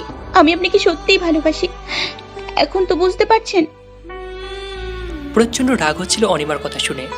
মেয়েটা আসলে একটা পাগল। এর পাগলামি বন্ধ হবে না কড়া কথা না বললে। তীব্র রাগান্বিত স্বরে বললাম, এতটুকু পিচ্ছি মেয়ে তুমি, ভালোবাসার কি বুঝো? যত সব। শোনো, আগে নিজেকে চিনতে শেখো, জানতে শেখো, নিজেকে ভালোবাসতে শেখো। লেখাপড়া তো কিছুই না, এসএসসিতে ফেল করেছো, অথচ আসো আমার সাথে প্রেম করার জন্য। আমার ভালোবাসা পাবার জন্য মরতে দ্বিধা করো না। আমাকে কি চেনো? 2 বছর আগে বিশেষ পরীক্ষায় সফলে ক্যাডার হয়েছি, নিজের যোগ্যতায়। তোমার মতো পাগলামি করে নিজের মূল্যবান সময় পার করিনি। জানি সবার জীবনে ভালোবাসা জন্মে, তবে সেটার সঠিক বয়স রয়েছে। পড়ালেখা শেষ করো, তবে ভালোবাসার সঠিক অর্থ বুঝতে পারবে। কি বুঝলে কিছু? আর একটা কথা, তোমার সাথে একটু বন্ধুপূর্ণ ব্যবহার করি, এই জন্য ভাবো যে প্রীতি দেখাচ্ছে তোমার সাথে, কিন্তু না। আজকে খুব ভদ্র ভাষায় বলছি, মনের ভুলেও আমার সাথে কথা বলতে আসবে না, দূরে দূরে থাকবে। ভালো করে জানি আমার জন্য তোমার প্রতি যেটা আছে সেটা ভালোবাসা নয়, পাগলামি। সময় হলে সেটা টের পাবে। যাই হোক, ভাগ্য ভালো যে সিরিয়াস কিছু হয়নি তোমার। আমি গেলাম, পারলে এসব পাগলামি ভুলে পড়ালেখায় মন দিও। হাসপাতাল থেকে বের হবার পর সানজিদা ফোন করলো। রিসিভ করতেই আওয়াজ উঁচু করে বলল, আমাদের কই যেন যাবার কথা ছিল, কই তুমি? হাসপাতালে এসেছিলাম, এখন তোমার বাসা দিকে যাচ্ছি, থাকো তুমি। তাড়াতাড়ি আসো, একটু দেরি হলেই খবর আছে তোমার। আসছি আমি। সানজিদার কথা মতো দ্রুত বেগে বাইক চালিয়ে চলতে লাগলাম। কিছু দূর যাবার পর চোখে ময়লা ও ইটের টুকরো লাগলো। চোখ আর খুলে রাখতে পারলাম না, বারবার চোখ বন্ধ করে আবার চোখ খুলছিলাম। চোখে আঙুল দিয়ে টলছিলাম। হঠাৎ দুটো ট্রাক একসাথে আমার দিকে দ্রুত গতিতে এগিয়ে আসছিল। চোখে ঝাপসা থাকার কারণে ব্রেক করতে পারছিলাম না, যেটার ভয় ক্ষণিক সময়ে আমাকে পিষিয়ে মারছিল। শেষ পর্যন্ত সেটার হলো না। দুটো ট্রাকের মাঝখান দিয়ে বাইক ঢুকিয়ে দিলাম। হাত পা কাঁপা অবস্থায়, শ্বাস প্রশ্বাস প্রায় বন্ধ অবস্থায়, মৃত্যুকে যেন চোখের সামনে থেকে অবলোকন করছিলাম। চিন্তায় যেন মরণ প্রায় অবস্থা, তবুও মনকে শক্ত করে আল্লাহকে রাখতে লাগলাম। একদম শেষ মুহূর্তে ট্রাকের ডান সাইডের বডির সাথে বাড়ি খেয়ে ছিটকে পড়লাম রাস্তার একপাশে।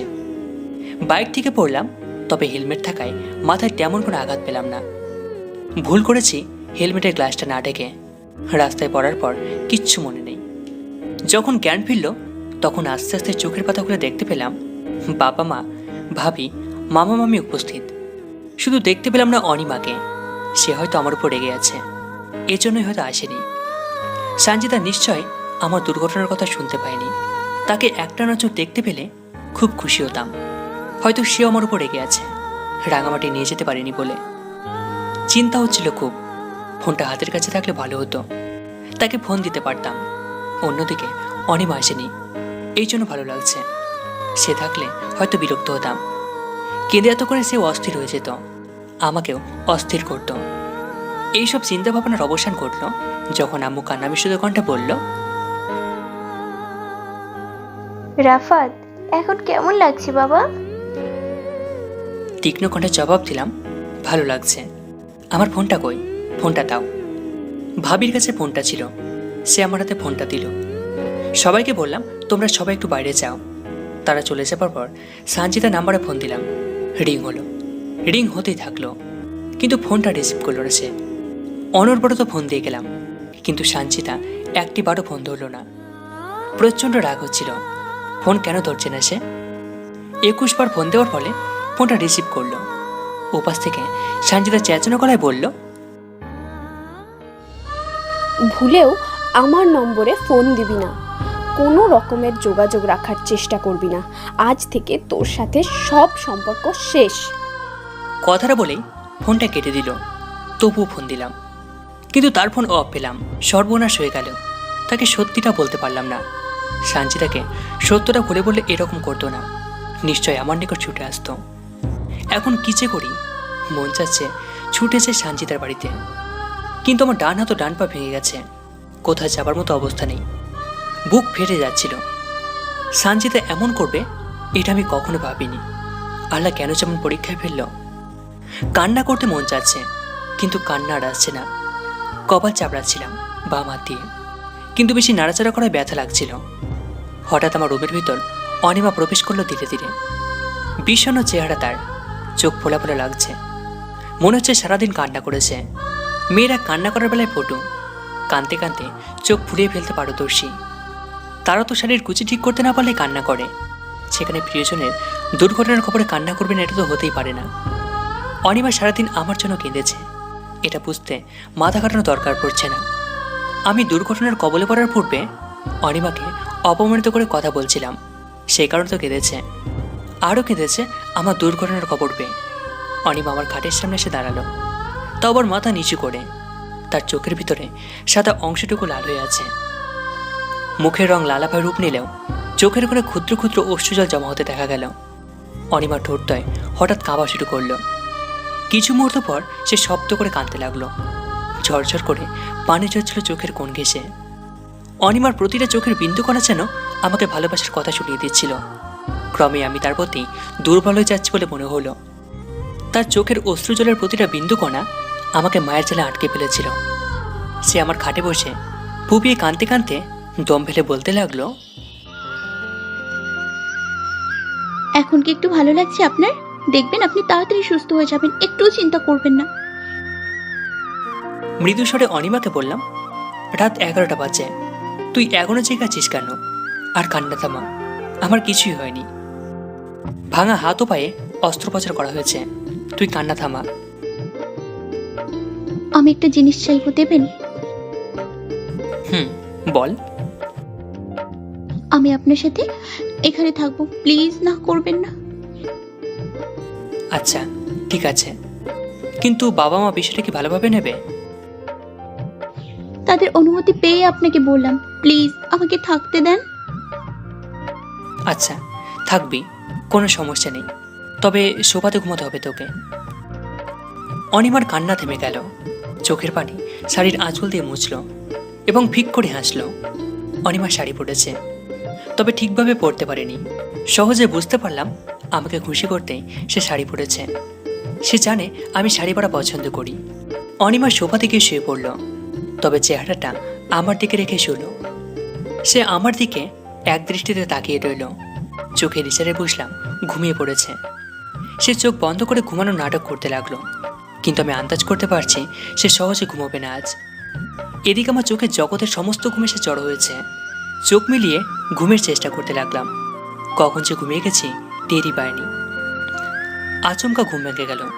চোখ খুলে দেখলাম অনিমা আমার খাটে শুয়ে আছে। আমার কাঁধে তার হাত রেখে ঘুমাচ্ছে। ঘুমন্ত এক পরিচান আমার চোখের সামনে শুয়ে আছে। তার দিকে তাকাতে লজ্জা লাগছে, কেমন যেন মায়ে পড়ে যাচ্ছি বলে মনে হচ্ছে। আজকে আমার চোখে অনিমাকে জগতের সবচেয়ে সুন্দরী মেয়ে হিসেবে মনে হচ্ছে। অনিমার মায়ার জালে জড়িয়ে সম্মোহিত হয়ে যাচ্ছি না তো? একটা মেয়েকে ঘুমের সময় এত সুন্দর লাগে আজ প্রথমবার আবিষ্কার করলাম। অনিমাকে ছুঁয়ে দিতে মন চাচ্ছে, কিন্তু ভয় লাগছে যদি জেগে গেলে কিছু বলে। ভয়কে পরোয়া না করে অনিমার ফর্সা গালে আঙুলের পরশ পুড়িয়ে দিলাম। এত আলতোভাবে তার গালে ছোঁয়া দিতেই অনিমা ঘুম থেকে জেগে গেল। জাগার পরপরই মিষ্টি হেসে আমার দিকে তাকালো এবং ঘুম জড়ানো কণ্ঠ নিয়ে নরম স্বরে বলল, ঘুম আসছে না আপনার? হাসির সমন্বয়ে জবাব দিলাম, মাত্রই ঘুমিয়ে গেছে। কেন স্যার ঘুমোতে ইচ্ছে করছে না, তাই মন চাইলো তাকে জাগাই, দুজনে গল্প করা যাবে। আমি দুঃখিত বেডে এসে আপনার পাশে ঘুমানোর জন্য। সোফাতে কেন যেন আমার ঘুম পাচ্ছিল না, তাই চলে এলাম। রাগ করবেন না প্লিজ। ধুর বোকামে, এতে রাগের কি হলো? তুই আমার কাজিন হোস তো, রাগ করবো কেন? আমি তো বরং খুশি হয়েছি। অনিমা মুচকে হাসলো, অতপর চেহারা গম্ভীর পানি চাপা কণ্ঠে বলল, থ্যাঙ্কস। তো আপনার সেই প্রেমিকার খবর কি, কেমন আছে সে? দীর্ঘশ্বাস ফেলে জবাব দিলাম, মনে হয় আমি তাকে হারিয়ে ফেলতে যাচ্ছি। ফোন করেছি তাকে, কিন্তু সে ফোন ধরছে না। এখন তো ফোনটা বন্ধ রেখেছে। আজকে তাকে নিয়ে রাঙামাটি যাবার কথা ছিল, কিন্তু দুর্ঘটনায় যাওয়া হলো না। সে জানেন আমি আহত হয়ে হাসপাতালে ভর্তি হয়েছি। আমার উপর ভীষণভাবে রেগে আছে। কালকে যেভাবেই হোক তার বাসায় যেতে হবে, কিন্তু সেটা অনেকটাই অসম্ভব। তুই যদি হেল্প করিস তাহলে সঞ্চিতার বাসায় যেতে কোনো সমস্যা হবে না। কি করবি তো হেল্প? অনিমা মুখটা ভার করে আওয়াজ নিচু করে জবাব দিল, সব রকমের হেল্প করতে রাজি, কিন্তু আমাকে কি করতে হবে বলুন। হাস্যজল মুখে বললাম, আমাকে সঞ্চিতার বাসায় নিয়ে যাবি? প্রথমে হাসপাতালে মামার গাড়িটা আনবি, আমাকে এখান থেকে গাড়িতে নিয়ে যাবি। অতবার গাড়ি চালিয়ে এসেছে সঞ্চিতার বাড়ি। এরপর আমি এবং তুই দুজন মিলে সঞ্চিতাকে বোঝাবো, এতটুকুই। কিন্তু ডাক্তার কি আপনাকে কাল হসপিটাল থেকে রিলিজ দেবে?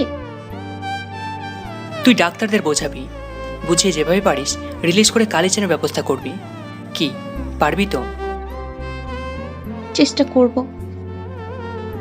ঠিক আছে, এবার ঘুমিয়ে পড়। আপনি না বললেন গল্প করবেন আমার সাথে?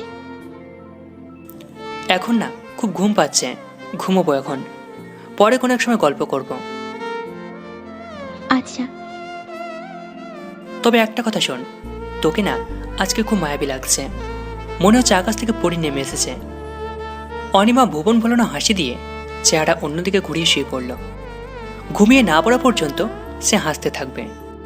মেয়েদের বৈশিষ্ট্য তাদের প্রশংসা করলে নিঃশব্দে কিংবা শব্দ করে বেশ কিছু সময় ধরে হাসতে থাকবে। অনিমাও তার ব্যতিক্রম নয়, সে হাসছে লুকিয়ে লুকিয়ে। সকালে ঘুম থেকে জাগলাম অনিমার ডাকে। রুমে দুজন নার্সকে দেখলাম, তারা আমার থেকে সাইন নিল। অতবার আমাকে বেডে শুয়ে দিয়ে ঠেলতে ঠেলতে লিফটের নিকট নিয়ে গেল। অতবার গাড়ির সামনে চলে আসলাম। অনিমা ও দুটো নার্স ধরাধরি করে আমাকে গাড়িতে তুলল। অনিমা আমার গায়ে সিট বেল্ট বেঁধে দিয়ে সে ড্রাইভিং সিটে বসলো। গাড়ি চালানো শুরু করলো। মিনিট 25-এর মধ্যে সানজিদার পাশে পৌঁছে গেলাম। অনিমাকে বললাম, আমি গাড়িতে আছি, তুই সানজিদার বাসার ভিতরে ঢুকে সানজিদাকে পেলে বলবি যে আমি আহত হয়েছি এবং বলবি তার বাসার গেটে দাঁড়ানো। এটা বললে সে চলে আসবে। অনিমা আমার কথা মতো সানজিদার বাসার ভিতর ঢুকলো। মিনিট 15 পর অনিমা একা ফিরে এলো। তার চোখে মুখে কেমন যেন এক ধরনের মন খারাপের অভিব্যক্তি লক্ষ্য করলাম। আতঙ্কাতক ছাপও বিরাজ করছিল। সে আমার পাশে বসে উদ্বিগ্ন ভাব নিয়ে ঢোক গিলে বলল, আপনাকে যা দেখাবো সেটার জন্য মানসিকভাবে প্রস্তুতি নিন। নিজের মনকে শক্ত করার চেষ্টা করুন। প্রথমে ভেবেছিলাম কাজটা করা ঠিক হবে না, কিন্তু পরে ভাবলাম আপনার জীবন মরণের প্রশ্ন, তাই করতেই হলো কাজটা। অনিমার কথার মধ্যে রহস্যের গন্ধ খুঁজে পাচ্ছিলাম। তার কথায় রহস্যের জালে আটকে গেলাম। চিন্তায় পড়ে গেলাম, সে কি দেখতে চাচ্ছে। নিশ্চয় অপ্রত্যাশিত কিংবা অপ্রীতিকর কিছু। কপালে চিন্তার চাপ পেলে উত্তেজিত কণ্ঠে বললাম, কি দেখাবি দেখা? অনিমা শক্ত কণ্ঠে বলল, ধৈর্য ধরতে পারবেন তো? আরে দেখা তো। অনিমা তার সেলফোনে ভিডিও প্লে করে আমার সামনে ধরল। কয়েক সেকেন্ড পর চোখ ফিরিয়ে নিলাম। নিস্তব্ধ হয়ে রইলাম। কষ্টের সাগরে সাঁতার কাটছিলাম। বুকে হাজারো বিষযুক্তদের বিদ্ধ হচ্ছে বলে মনে হচ্ছিল। কখনো ভাবিনি সানজিদা এমনটা করবে। সে আমাকে এত বড় ধোঁকা দেবে মনের ভুলেও এটা ভাবনায় আসেনি। চোখ দিয়ে যেন হেঁটে হেঁটে অশ্রু গড়িয়ে পড়ছিল। কিন্তু কিছুক্ষণ পর নিজেকে সামলে নিলাম। এই ভেবে যে মানুষটা আমাকে এত বড় ধোঁকা দিতে পারে তার জন্য কেন চোখের জল ফেলব? অশ্রু তো তার জন্য ছড়াবো যে আমাকে মন প্রাণ উজাড় করে ভালোবাসবে। কখনো ধোঁকা দেওয়া তো দূর, ধোঁকা দেওয়ার চিন্তা মাথায় আসবে না। সানজিদার জন্য চোখের জল ঝরানো বন্ধ করলাম। অনিমার ফোনে দেখতে পেয়েছি সানজিদা একজন সুদর্শন যুবকের সাথে বস্ত্রহীন অবস্থায় অশ্লীল মুহূর্ত পার করছে। অনিমামকে কষ্ট পেতে দেখে নিচু শব্দে কান্না করছিল। কাঁদতে কাঁদতে সে বলল, বিশ্বাস করেন, আমি আপনাকে কষ্ট দিতে চাইনি। প্রথমে ভেবেছিলাম ভিডিওটা করব না, কিন্তু পরে ভাবলাম আপনি যাকে ভালোবাসেন সে যে আপনাকে ধোঁকা দিয়ে যাচ্ছে সেটা আপনার চোখে ধরা পড়া দরকার। এজন্যই ভিডিওটা করলাম। সে তার বেডরুমের দরজা খোলা রেখে অশ্লীলতায় মেতে উঠেছিল। আমি ভিডিও না করে পারিনি, তবে এখনই আমি ভিডিওটা ডিলিট করছি। ওয়েট। অনিমা ভিডিওটা ডিলিট করল। এদিকে আমার মন থেকেও সানজিদার নাম ও ভালোবাসা চিরদিনের জন্য ডিলিট হয়ে গেল। 7 মাস পরের ঘটনা। আমার ভাবি প্রেগনেন্ট। এমন খবর পেয়ে সবাই দুশ্চিন্তায় সাঁতার কাটছে। ভাইয়া 2 বছর ধরে বিদেশে, এর মধ্যে দেশে আসেনি, অথচ ভাবির সন্তানের মা হতে যাচ্ছে। ভাবি অন্তঃসত্ত্বা এই খবর ভাইয়াকেও দেওয়া হলো। সে 7 দিনের মধ্যে দেশে ফিরবে বলে জানিয়ে দিল। ভাইয়া ও ভাবির বৈবাহিক সম্পর্ক 5 বছরের। ভাইয়া 2 বছর ধরে বিদেশে রয়েছে। আমি যতদূর জানি ভাবির ইচ্ছেতেই তারা সন্তান নিতে চায়নি। এজন্য এতদিন তারা সন্তানের মুখ দেখেনি। ভাইয়া দেশে তেমন ভালো জব না পাওয়ায় ভাবি তাদের বিয়ের 3 বছর পর ভাইয়াকে ইটালি পাঠিয়ে দিয়েছিল। ইতালি যেতে যত টাকা খরচ হয়েছিল সবই ছিল ভাবির টাকা। ভাবি তার বাপের বাড়ি থেকে টাকাগুলো এনে ভাইয়াকে দিয়েছিল। ভাবি প্রেগনেন্ট এটা শোনার 7 দিন পর ভাইয়া ইটালি থেকে দেশে ফিরল। এরই মধ্যে ভাবিকে অনেক কথা শুনতে হয়েছে। সেদিন আমরা জানতে পারলাম ভাবি প্রেগনেন্ট। সেদিনে আব্বু সিদ্ধান্ত নিয়েছিল ভাইয়া ও ভাবির মধ্যে ডিভোর্সের ব্যবস্থা করবেন। ভাবির নিকট জানতে চেয়েছিলেন যে পেটের ওই অনাগত সন্তানের বাবাকে। এর উত্তরে ভাবি শুধু একটা কথাই বলেছিল যে এর উত্তর আপনাদের ছেলে দেবে। সে ইতালি থেকে ফিরুক। ভাইয়া দেশে ফিরল। ভাবির ব্যাপার নিয়ে সে সবাইকে স্পষ্টভাবে বলল। আমি 6 মাস আগে দেশে এসেছিলাম, কিন্তু বাসায় আসিনি। হোটেলে উঠেছিলাম। এসেছিলাম একটা কাজের জন্য। মাত্র 2 দিন ছিলাম। শুধু তোমাকে বলেছিলাম দেশে এসেছি। তাকে বলেছিলাম কেউ যেন না জানে, কারণ পরিবারের বাকি সবাই জানলে ইতালিতে সহজে আর যাওয়া হবে না। আমি যে হোটেলে উঠেছিলাম তোমা সেখানে এসেছিল অবশ্য। রাতটা আমরা হোটেলে কাটিয়েছিলাম। ভাইয়ার কথা শুনে সবার মন থেকে সন্দেহের চাদর সরে গেল, শুধু আমি বাদে। আমার বুকে এখনো পাথরটা রয়ে গেছে। সরে গেলে ভালো হতো। এ তারিখে দেশে আসার কথা বলেছে। সেই তারিখে বিশেষ কারণে নৌ ও বিমান যোগাযোগ বন্ধ হয়েছিল। ভাইয়া মাত্র 5 দিন দেশে থেকে আবারও ইতালি চলে গেল। ভাবির কোলচুড়ে প্রথম সন্তান আসতে যাচ্ছে, এই বলে সে একটা অনুষ্ঠানের আয়োজন করার সিদ্ধান্ত নিল। অনুষ্ঠান আত্মীয় স্বজন সবাইকে দাওয়াত করা হলো। অনিমা তার নানার বাড়িতে গেছে। আম্মু অনিমাকে তার নানার বাড়ি থেকে আনতে পাঠালো। অনিমা নানার বাড়ি গ্রামের নাম শাপলাগঞ্জ। গ্রামের যোগাযোগ ব্যবস্থা ভালো, পাকা রাস্তা। রিক্সায় করে যাচ্ছিলাম। রিক্সা একদম অনিমা নানা বাড়ির সামনে গিয়ে থামলো। অনিমা বাড়ির উঠোনে ছোট ছোট মেয়েদের সাথে বৌচি খেলছিল। বুকে ওড়না আটিসাটি পেরে বেঁধে খেলায় মেতে উঠেছে সে। সরলা মনা মেয়ে এসে, এটা তার কথাবার্তা চালচলনে আগে থেকে লক্ষণীয় ছিল। তবে ভালো মানুষের ভাবটা খুব বেশি। তবে এটা সত্য যে কিছু কিছু ক্ষেত্রে তার ব্যবহার ও কথাবার্তায় চতুরতা লক্ষ্য করা যায়। অনিমা আমাকে দেখা মাত্র খেলা বন্ধ করে দিল। খুশির অতি সাহায্যে মুখটা যেন জলজল করে উঠল। তার চোখ খুশিতে চকচক করছিল। আমাকে দেখে লজ্জা পেয়েছে বলে মনে হলো। তার ভরসাকালে রক্ত চাপার মতো লাল আবা ঘিরে তুলল।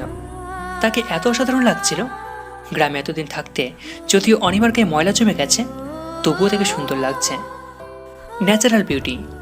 অনিমা খুশির অতি সাহায্যে লাজুক হাসি কালে মেঘে ধীর পায়ে আমার দিকে এগিয়ে আসতে লাগলো। আমার সামনে দাঁড়িয়ে মাথা অবনত করে নখ দাঁত দিয়ে কামড়াচ্ছিল এবং ধীর স্থিরভাবে ঢুকছিল। এই প্রথমবার কোনো মেয়ের সামনে দাঁড়ানোর পর বুকটা ধুকপুক ধুকপুক শুরু করলো। অনিমার সামনে তো অগণিতবার দাঁড়িয়েছি, তার হাত ধরেছি, এমনকি দুষ্টুমি করে চুমু খেয়েছে অসংখ্যবার। সেই সময় বুকটা ধুকপুক ধুকপুক করেনি, হৃৎস্পন্দনও বেড়ে যায়নি। অথচ আজকে অনিমার সামনে দাঁড়ানোর পর বুকটা ধুকপুক ধুকপুক করার পাশাপাশি হৃৎস্পন্দনও বেড়ে গেছে। নিজের অজান্তে অনিমার হাতটা ধরলাম। হাত ধরার পর মনে হলো আমি সুখ দুটিয়ে পাড়ি জমিয়েছি। প্রথমবারের মতো অনিমার কোমল নরম হাতের পরশের শিহরণে হৃদয় কেঁপে উঠল। সুখের আবেশে হারিয়ে গেলাম সুখ রাজ্যে। মনে হচ্ছিল আমার মন আমাতে নেই। অনিমা চমকে উঠল, নরম কণ্ঠে বলল, ভেতরে চলুন। তীক্ষ্ণ কণ্ঠে বললাম, চল। একটা কথা বলবো? বল। আপনি না অনেক কালো হয়ে গেছেন, একদম ভূতের মতো লাগছে। রাতে তোকে ভয় দেখাবো, এই জন্য ভূত হয়ে এসেছি। আমি ভয় পেলেও আমার লাভ। কিভাবে? ভয় পেয়ে আপনাকে শক্ত করে জড়িয়ে ধরবো। অনেক দিন হলো আপনাকে জড়িয়ে ধরি না। সেই যে 7 মাস পূর্বে হসপিটালে আপনার পাশে শুয়েছিলাম, তখন পুরো রাতটা আপনাকে জড়িয়ে ধরে কাটিয়ে দিয়েছিলাম। এরপর আর আপনার পরশ পাইনি, আজকে পাবো। তো রাতে কেন এখনই জড়িয়ে ধর আমাকে? কে বারণ করলো? থাক, এ আর কি বাদ দিন, ভেতরে চলুন। নানা অনেক দিন ধরে শুধু আপনার কথাই বলছে, আপনাকে দেখবে সে। আমার কথা এত বলে কেন? আমাকে দেখারই এত ইচ্ছে কেন? তার নাতনি জামাইকে দেখার ইচ্ছা থাকতে পারে না? তার মানে তুই ভেবে নিয়েছিস যে আমি তোকে বিয়ে করব? তো বিয়ে করবেন না? না। কি? সত্যি বলছি, আমাকে বিয়ে না করলে আপনাকে খুন করে ফেলবো। বিয়ে করব, এক শর্তে। কি শর্ত? পালিয়ে বিয়ে করতে হবে। কি পারবি? অনিমা ভ্যাপাচেকা খেয়ে গেল। হতবুদ্ধি ভঙ্গিমায় তাকিয়ে রইল। অতবার ভ্রুকুচকে বলল, কি পালিয়ে বিয়ে করতে হবে কেন? আমাদের বিয়েতে তো কারো আপত্তি নেই, আমরা তো অ্যারেঞ্জ ম্যারেজ করতে পারবো।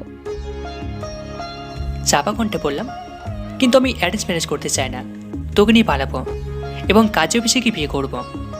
অনিমা অভিমানের স্বরে গাল ফুটিয়ে বলল, কিন্তু আমি পালিয়ে বিয়ে করব না। দুষ্টুমির গলায় বললাম, না করলে না, আমি অন্য কাউকে বিয়ে করে নেব। এর জন্যই আপনাকে আমি লুচ্চা বলি, বুঝলেন? এই কথাটা কিন্তু একদম সত্যি।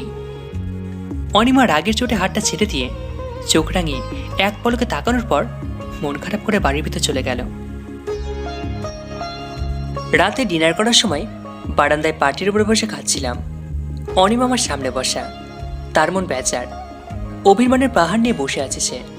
তখনকার রাগ এখনো কাটেনি তার। কাটতো যদি আলতো করে গালে একটা চুমু দিতাম। অনিমাকে উদ্দেশ্য করে নানার দিকে তাকিয়ে বললাম, নানা, আমার হবু বউটা তো অভিমানী কেন বলেন তো? বিয়ের পর এরকম করলে ওকে কিন্তু কঠিনতম শাস্তি দেব। দাদা একটা কাঁচা মরিচ ও একটা কাঁচা পেঁয়াজ কামড় মেরে জর্দামাখা কণ্ঠে বলল, তো নাতনি জামাই, আমার নাতনিকে কি শাস্তি দিবি? রাতে ওকে ঘুমোতে দেব না। তুইও কি ঘুমাবি না? না। তাহলে ঠিক আছে, দুজনে মিলে সাপ লুডো খেলিস। না না না, সাপ লুডো না, দাবা খেলবো।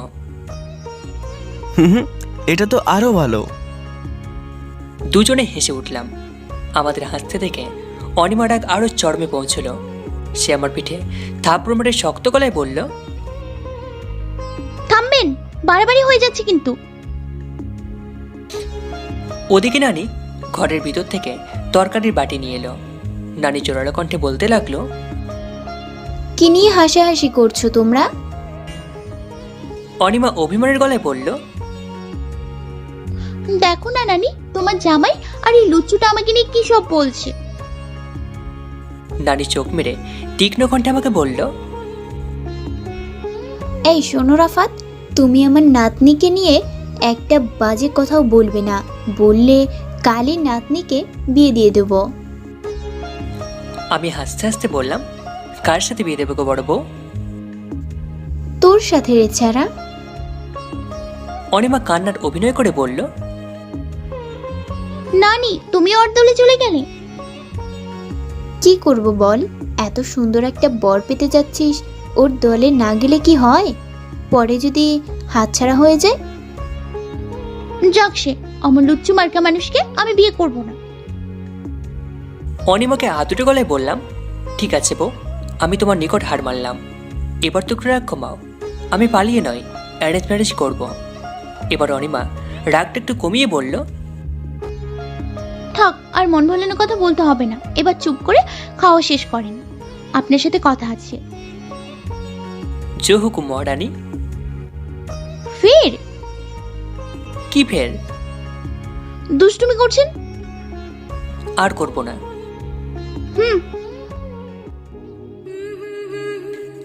রাত 10টার দিকে অনিমা আমার রুমে এলো। গায়ে নীল শাড়ি, রাত, তবুও ঠোঁটে কড়াভাবে লাল লিপস্টিক লাগিয়েছে, কপালে লাল টিপ, সব মিলিয়ে সাক্ষাৎ পরীর মতো লাগছে তাকে। আমাকে সে ঘায়ল করতে বোধহয় এখন সাজে হাজির হয়েছে। ঘায়ল করা বাকি নেই, এমনিতেই আমি অনিমার প্রেমে কুপকাত। অনিমার মুখে হাসি, মেয়েটা সারাক্ষণ হাসে, আর এটাই তার মূল সৌন্দর্য, যা আমার বেশ ভালো লাগে। অনিমা বেডে বসলো, তবে স্থির থাকলো না, কাঁচুমাচু করছিল। তাকে নরম স্বরে বললাম, তোমাকে খুব ভালো লাগছে। মুচকে আসলো অনিমা, চেহারাটা ঘুরিয়ে নিল, চেহারা আড়াল করে বলল, আপনি অনেক পাল্টে গেছেন, আমাকে তুই করে আর বলছেন না, তুমি করে বলছেন। জানেন, এজন্য আমার খুব ভালো লাগছে, খুশিতে মরে যেতে মন যাচ্ছে। আসলেই তো, আমি না আর তোমাকে তুই করে বলতে পারছি না, কেন যে মুখ দিয়ে আসছে না তুই সম্বোধনটা। বুঝলাম, একটা কথার উত্তর দেবেন, মিথ্যা বলতে পারবেন না। বলো। আপনি কি সত্যি সঞ্জিতাকে ভুলে গেছেন? আরে বোকা মেয়ে, যার সাথে 7 মাস ধরে কোনো যোগাযোগ নেই, তাকে ভুলিনি কেমনে ভাবলে কি করে? যাক, এবার মনটা একটু শান্ত হলো, সহায় সঞ্চয় হলো।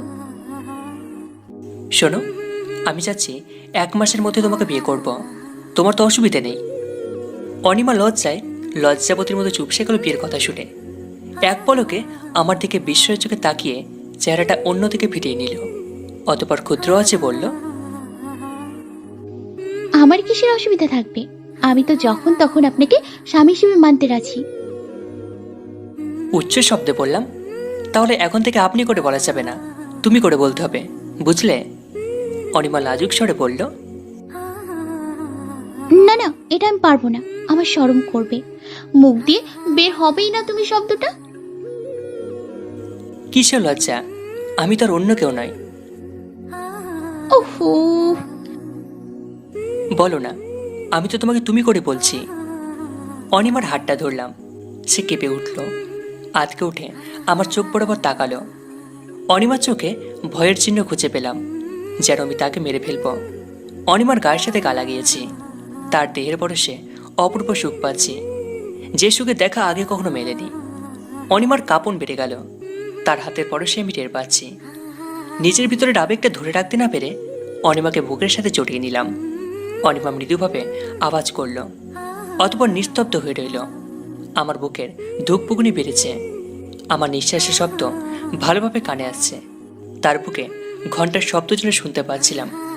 সে কিচ্ছু বলছে না, চুপ মেরে বুকের জমিনে আষ্টে পৃষ্ঠে রইল। অনিমা যেন আমাকে বলছিল, এইভাবে জড়িয়ে ধরে রাখো, কখনো ছেড়ো না। তাকে ছাড়ার বিন্দুমাত্র ইচ্ছে হচ্ছে না। মাথার উপরে অনবরত ফ্যান করছে, অথচ আমি ঘামছি, হয়তো অতি সুখে শরীর থেকে ঘাম ঝরছে। অনিমাকে ছাড়তে গেলাম, তৎক্ষণাৎ মোলায়েম কণ্ঠে সে বলল, না ছাড়বেন না, আমি রাতটা এভাবেই কাটিয়ে দিতে চাই। তাকে কি জবাব দেবো ভেবে পেলাম না, চুপ মেরে রইলাম। ভাবলাম সে যা চাইছে সেটাই হোক। বাড়িতে যাবার উদ্দেশ্যে একটা রিক্সায় উঠলাম অনিমাকে সঙ্গে নিয়ে। অনিমার গায়ে বিয়ের শাড়ি, আমার মনে হচ্ছে মাত্রই কাজে অফিস থেকে অনিমাকে বিয়ে করে এনেছি। অনিমার মুখে হাসি, তৃপ্তির হাসি, যেন সে আনন্দের শীর্ষে পৌঁছেছে। অনিমা আজ নিজে থেকে আমার হাতটা ধরল। সারা রাস্তাতে সে নিজে যা মন চাইলো তাই বলল। তার কথা শুনতে শুনতে বাসায় চলে আসলাম। বাসার ভিতরে দুজন প্রবেশ করার পর আব্বু আম্মু আমাদের এভাবে থেকে খুশি হলো। আব্বু তো খুশির চোটে বলল, কিরে, তোরা কি বিয়ে করেছিস? অনিমা উত্তরে বলল, না ফুপা, তবে শীঘ্রই আমি আপনার ছেলের বউ হতে যাচ্ছি। কথাটা বলেই অনিমা জিহ্বায় কামড় দিয়ে তার রুমের ভিতর দৌড়ে চলে গেল। দীর্ঘ 7 মাস পর সঞ্চিতা আচমকা আমার বাসায় এলো। তার আগমনের রহস্যটা কি সেটা আপাতত অজানা। সঞ্চিতা আমার রুমে ঢুকলো, কোনোরূপ কথা না বলে সোজা আমার পায়ের উপর পড়ে গেল। কান্নায় বুক ভাসিয়ে ফেললো যেন। ফুপিয়ে ফুপিয়ে কাঁদতে কাঁদতে বলল, বিশ্বাস করো, আমি জানতাম না যে তুমি দুর্ঘটনায় আহত হয়েছিলে। যখন জানলাম তখন জেনেও লাভ হয়নি, কারণ তখন তুমি আমার জীবন থেকে সরে গিয়েছিলে ভুল বোঝাবুঝির কারণে। লজ্জা ও ভয়ে তোমার সামনে দাঁড়ানোর সাহস পাইনি তখন। আমি জানতে পেরেছিলাম যে তুমি যেদিন দুর্ঘটনায় আহত হলে তার পরের দিন আমার বাসায় এসেছিলে। আমার বাসায় এসে একটা অপ্রীতিকর ঘটনা অবলোকন করেছিলে, কিন্তু তুমি হয়তো জানো না ওই মেয়েটা আমি ছিলাম না, ওটা আমার ছোট বোন ছিল। আমি কেন ওরকম বাজে কাজ করতে যাব? যেখানে আমি তোমাকে পাগলের মতো ভালোবাসি, সেখানে আমি কেন ওরকম একটা কাজ করব অন্য কারোর সাথে? ওই কাজটা করেছিল আমার ছোট বোন। সে ওই দিন তার বয়ফ্রেন্ডকে নিয়ে বাসায় এসেছিল। বাসায় সেদিন আমি ছিলাম না। বাবা মা তো আগে থেকেই ওই বাসাতে থাকে না। বাসা ফাঁকা পেয়ে বোনটা যা মন চেয়েছিল তাই করেছিল। তোমাকে কখনো বলিনি যে আমার একটা বোন আছে, যে কিনা দেখতে হুবহু আমার মতো। তার কথা তোমার নিকট বলিনি, তার সাথে পরিচয় করিয়ে দিইনি, একটাই কারণে, আমাদের বিয়ের দিন তোমাকে চমকে দেব বলে। কিন্তু সব উলট পালট হয়ে গেল। জানো, খুবই কষ্ট পেয়েছিলাম যখন আমাকে রাঙামাটি নিয়ে যাবার কথা বলে আর নিয়ে গেলে না। খুব রাগ হয়েছিল তোমার উপর। হয়তো রাগের বশে তোমার ফোন ধরিনি, তোমার সাথে কথা বলিনি, এমনকি ব্রেকআপ পর্যন্ত করেছিলাম। আমার বাসা থেকে সেদিন হুটহাট করে কোনোরূপ কথা না বলে চলে গেলে এবং দুপুরের মধ্যেও তোমার দেখা পেলাম না। তখন জানতে পেরেছিলাম তুমি রাঙামাটি না গিয়ে হাসপাতালে তোমার কাজিনের সাথে দেখা করতে গেছো। এটা শুনে আরও রাগ হয়েছিল তোমার প্রতি। রাগটা কমতো যদি তুমি হাসপাতাল থেকে আমার নিকট আসতে। যদিও তুমি যে বাইক দুর্ঘটনায় আহত হয়েছিলে এটা তখন জানা ছিল না আমার।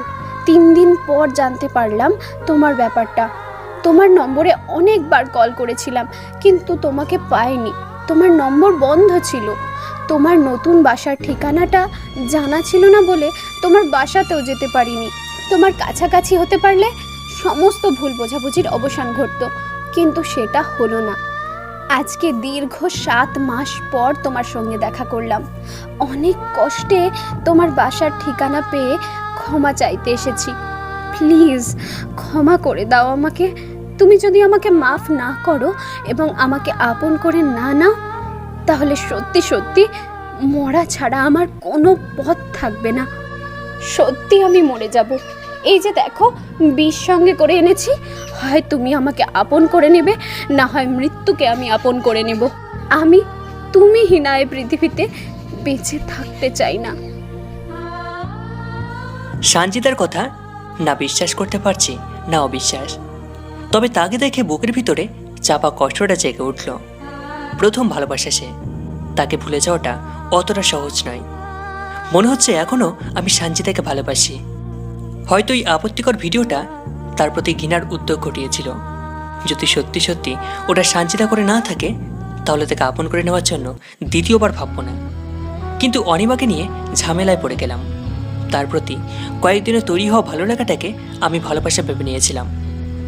আসলে এই ভাবনাটা ছিল বড় রকমের ভুল।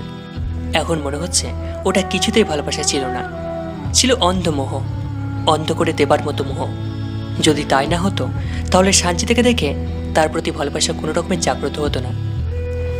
সানজিদার মুখটা দেখে ভালোবাসার অনুভূতির সৃষ্টি হতো না। তার সাথে কারণের সব মধুর ঘটনাগুলো মনে পড়তো না। ফেলে আসা মধুর স্মৃতিগুলো প্রতিচ্ছবি ভাসত না চোখের সামনে। অনিমার ভালোবাসার শক্তিতে সানজিদাকে ভুলে যেতে পারতাম, কিন্তু সেটা হয়নি। তবে অনিমার জন্য কষ্ট লাগছে। যদি সানজিদাকে আপন করে নিই তবে মেয়েটা অনেক কষ্ট পাবে। কিভাবে যে তাকে ম্যানেজ করব সেটাই বুঝে উঠতে পারছি না। সে চিন্তা পরে করব, আগে সানজিদার কথা সত্যি কিনা যাচাই করতে হবে। তাকে রাগান্বিত স্বরে বললাম, তোমার আরেকটা বোন আছে এবং দেখতে তোমার মতো, এটা যে সত্যি সেটা প্রমাণ করো। সানজিদা তোড়জোড় কণ্ঠে বলল, আমি মিথ্যা বলতে আসিনি, যা সত্য তাই বলছি। এর সত্যতার প্রমাণ তুমি পাবে। যদি সত্যি হয় তাহলে আমি কথা দিলাম তোমাকে আপন করে নেব। যদি মিথ্যা হয় তাহলে মনে রেখো তোমার কপালে দুঃখ লেখা আছে। প্রমাণ করো যে তোমার যমজ বোন আছে। সানজিদা উচ্ছ্বসিত কণ্ঠে বলল, আমি আমার ছোট বোনটাকে সঙ্গে করে নিয়ে আসছি। সে বাসার গেটে দাঁড়িয়ে আছে, ফোন দিচ্ছি, সে চলে আসবে। সানজিদা সত্যি সত্যি ফোন করলো। মেয়েটাকে আসতে বলল। মিনিট 5 পর দরজায় করা নাড়ল কে যেন।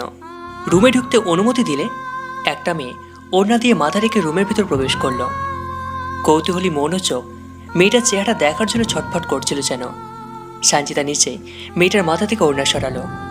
ওড়না সরাতেই আমি আটকে উঠলাম। অবাক চোখে তাকিয়ে রইলাম। থ মেরে দাঁড়িয়ে রইলাম। চোখ সরাতে যেন মনই চাইছে না। আসলে মেয়েটা দেখতে হুবহু সানজিদার মতো, একটু অমিল নেই। হতভম্ব হয়ে দাঁড়িয়ে রইলাম এবং দু বোনের চেহারা দিকে বারবার নজর দিচ্ছিলাম। সানজিদা আমার হাতটা ধরে মিনতির স্বরে বলল, প্লিজ এবার তো মাফ করো আমাকে, প্লিজ। আমি কিন্তু মিথ্যা বলিনি, প্রমাণ তো পেয়েছই তুমি। এতটা ভালোবাসি তোমাকে, মিথ্যা কি বলতে পারি বলো? তবুও যেন সন্দেহ দূর হচ্ছিল না। মেয়েটাকে প্রশ্ন করা জরুরি। তাকে জিজ্ঞাসা করলাম, এই মেয়ে, সে কি তোমার বড় বোন হয়? মেয়েটা সহজ সরল জবাব দিল, জি ভাইয়া, আমার বড় বোন সে।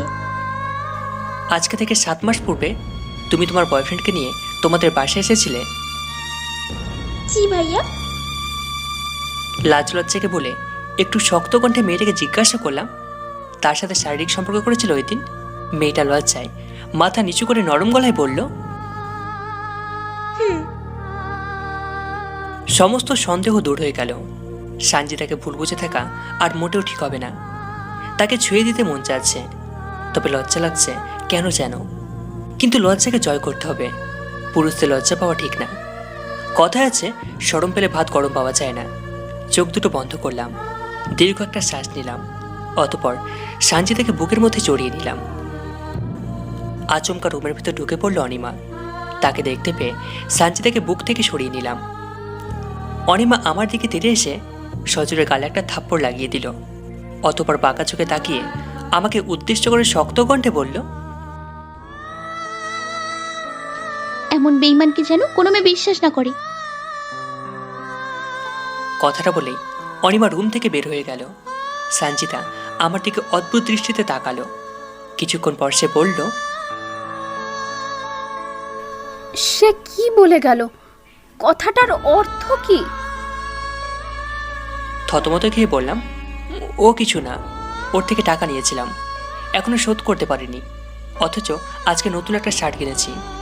গত রাতে পড়েছিলাম টাকা নেই, পরে টাকা শোধ করব। আজকে শার্ট কিনেছি দেখে সে রেগে গেছে, এই জন্য সে আমাকে বেইমান বলেছে। আচ্ছা, এই ব্যাপার। ঠিক আছে, আমি তাহলে এখন যাই। আমি তোমাকে এগিয়ে দিই? না, আমি ছোট বোনকে নিয়ে অন্য একটা জায়গায় যাব। তাহলে এক কাজ করো, আমাকে একটা গিফট দিয়ে যাও। কি গিফট? একবার লিপ লক করব, তুমি রাজি হলেই হবে।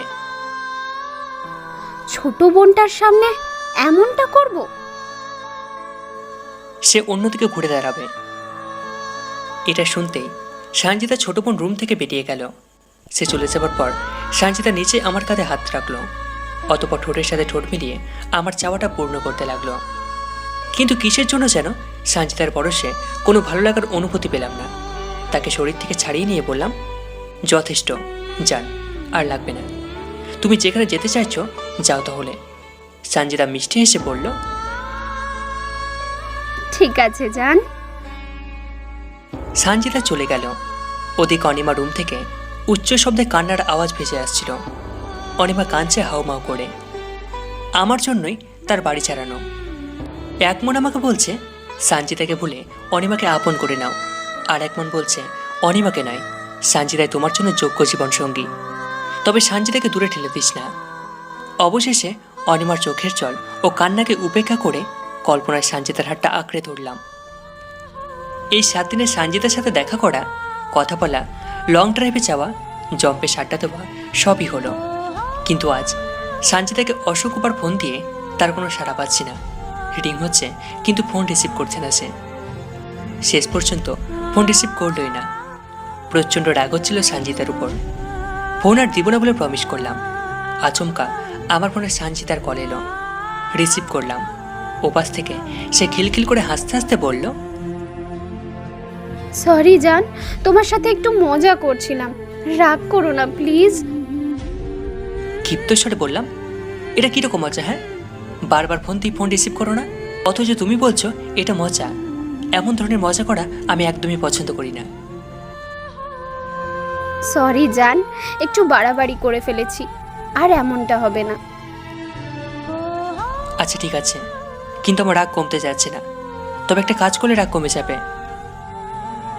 কি কাজ করতে হবে জান? আমার বাসায় আসো, দুজন মন খুলে গল্প করা যাবে।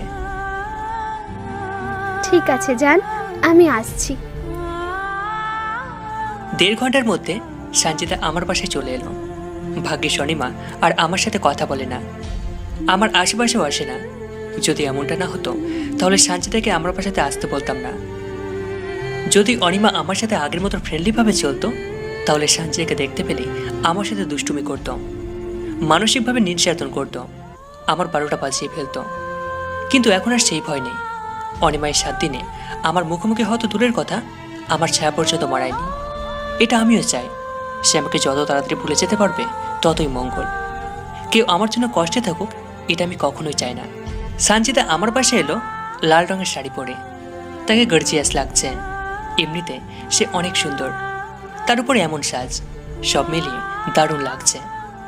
সানজিদাকে বাসার গেট থেকে হাত ধরে আমার রুমে নিয়ে এলাম। বাসায় বাবা মা নেই বলে সঞ্জিতাকে আসতে বলেছি, কারণ ডিস্টার্বের মুখোমুখি হতে হবে না।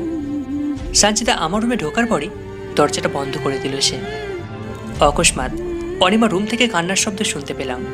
সে কাঁদছে, কিন্তু কেন কাঁদছে এটার কারণ আমার নিকট অজানা। সন্ধ্যার পূর্ব পর্যন্ত সঞ্জিতার সাথে আনন্দ করা মুহূর্ত কাটিয়ে দিলাম। বাবা মা বাসায় চলে আসার পূর্বে সঞ্জিতা চলে গেল। সে চলে যাবার আগে পর্যন্ত অনিমা শুধুই কেঁদেছে। এখন কান্না বন্ধ। বুঝতে বাকি রইল না সে কিসের জন্য ওভাবে কাঁদল। মূলত সঞ্জিতাকে আমার সঙ্গে দেখেছে, এটা সে কিছুতেই মেনে নিতে পারেনি। রাত 10টার দিকে অনিমা আমার রুমে ঢুকলো। ঢোকার পরপরই সে দরজাটা বন্ধ করে দিল। অনিমার গায়ে ছিল টি শার্ট ও জিন্স। অনেকক্ষণ ধরে অনিমা আমার দিকে তাকিয়ে রইল, কোনো কথা বলল না। আমিও কোনো রকম কথা বললাম না। অকস্মাৎ আমাকে অবাক করে দিয়ে অনিমা গা থেকে সব কিছু খুলে ফেলল। চোখটা ছাড়া বড়া হয়ে গেল অনিমার এমন দুঃসাহস থেকে। মাথায় চক্কর মেরে উঠেছে তাকে এভাবে দেখে। হতভম্ব হয়ে রইলাম। ভূত দেখার মতো অনিমাকে দেখছিলাম।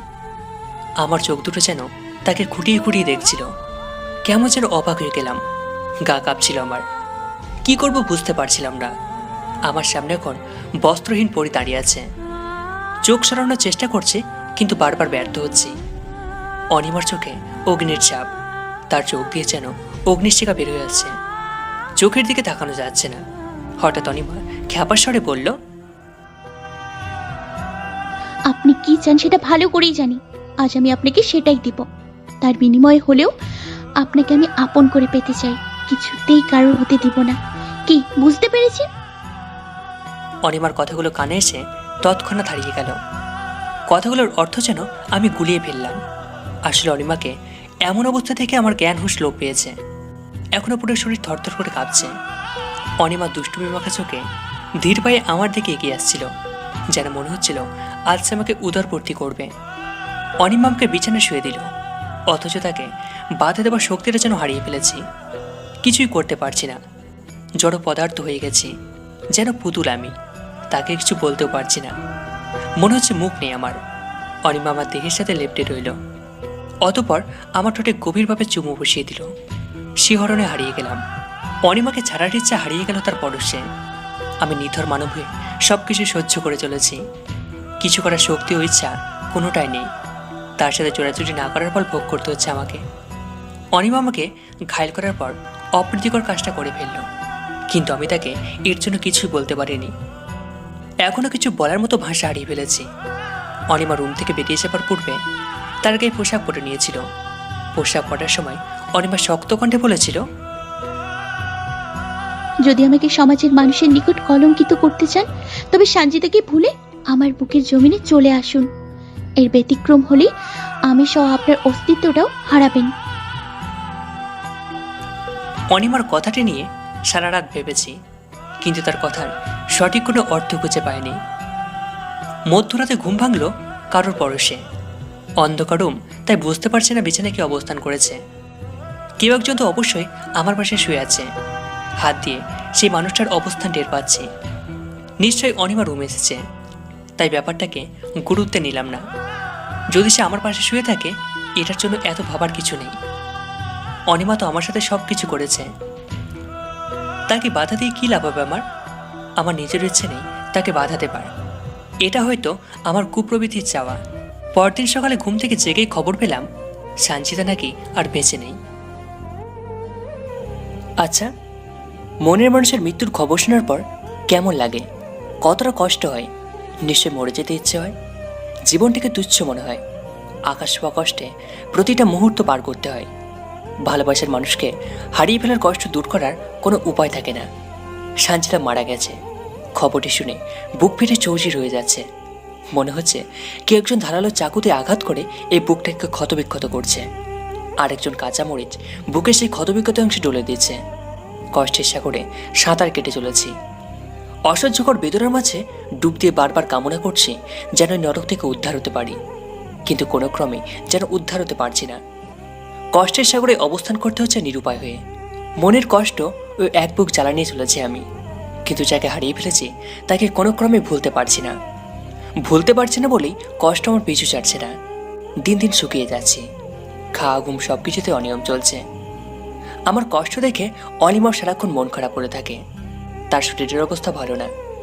তাকে দেখে মনে হয় আমার চেয়ে সে বেশি কষ্ট পেয়েছে সানজিদার মৃত্যুতে। অনিমা যদিও দিনের বেলায় আমার সাথে দেখা করে না কিংবা কথা বলে না, তবে প্রতি রাতে আমার রুমে ঢুকে সাবধান করে দিয়ে যায় যে আমি যেন অন্য কারোর জন্য দিওয়ানা না হয়। 1 মাস অতিবাহিত হবার পর সানজিদাকে নিয়ে চিন্তা করা বাদ দিলাম। যার মৃত্যু হয়েছে তার জন্য সারা জীবন চোখের জল ফেলেও কোনো লাভ হবে না। সে ফিরে আসবে না। নিজেকে বদলে ফেলার জন্য চেষ্টা চালিয়ে গেলাম। অনিমা আমাকে এতটা ভালোবাসে, তাকে আর কষ্ট দিয়ে কী হবে? তাকে জীবনসঙ্গী করে নিলে সেও খুশি হয়, সাথে আমিও কষ্টগুলোকে ভুলে যেতে পারি। কিন্তু অনিমা কি রাজি হবে? না হবার তো কথা নয়।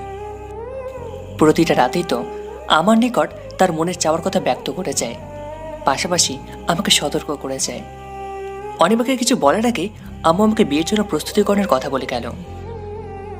অনিমার সাথে শীঘ্রই আমার বিয়ে হবে, এমন খবরে মনটা খুশিতে ভরে গেল। অনিমার সাথে বিয়ের কথা শুনে কেন জানি অতীতের সমস্ত কষ্টগুলো হারিয়ে গেল। ধূসর এই জীবনটা রঙিন হয়ে গেল। তবে অনিমাকে দেখে খুশি মনে হলো না। তার চেহারা দেখে মনে হচ্ছে বিয়ের খবরে সন্তুষ্ট নয়। অনিমা তখন রুমে ছিল, ডায়েরিতে কি যেন লিখছিল। রুমে ঢুকলাম, তার পাশে বসলাম। মৃদুভাবে ঘেসে নরম গলায় বললাম, তুমি কি বিয়ের খবর শুনে খুশি হওনি? অনিমার কোনো জবাব পেলাম না। আবারও বললাম, আমার চেয়ে তোমারই তো বেশি খুশি হবার কথা ছিল।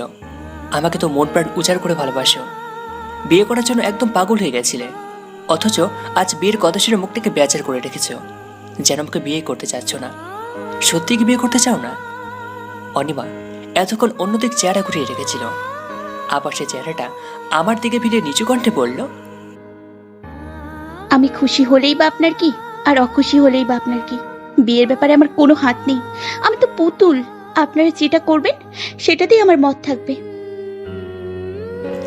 ও বুঝতে পারছি, সত্যি সত্যি তুমি আমাকে বিয়ে করতে চাও না, তাই তো? অনিমা চোখ রাঙিয়ে তাকালো, চোখের ভাষায় বোঝালো আমার কথা শুনে তার বৃদ্ধি চলছে।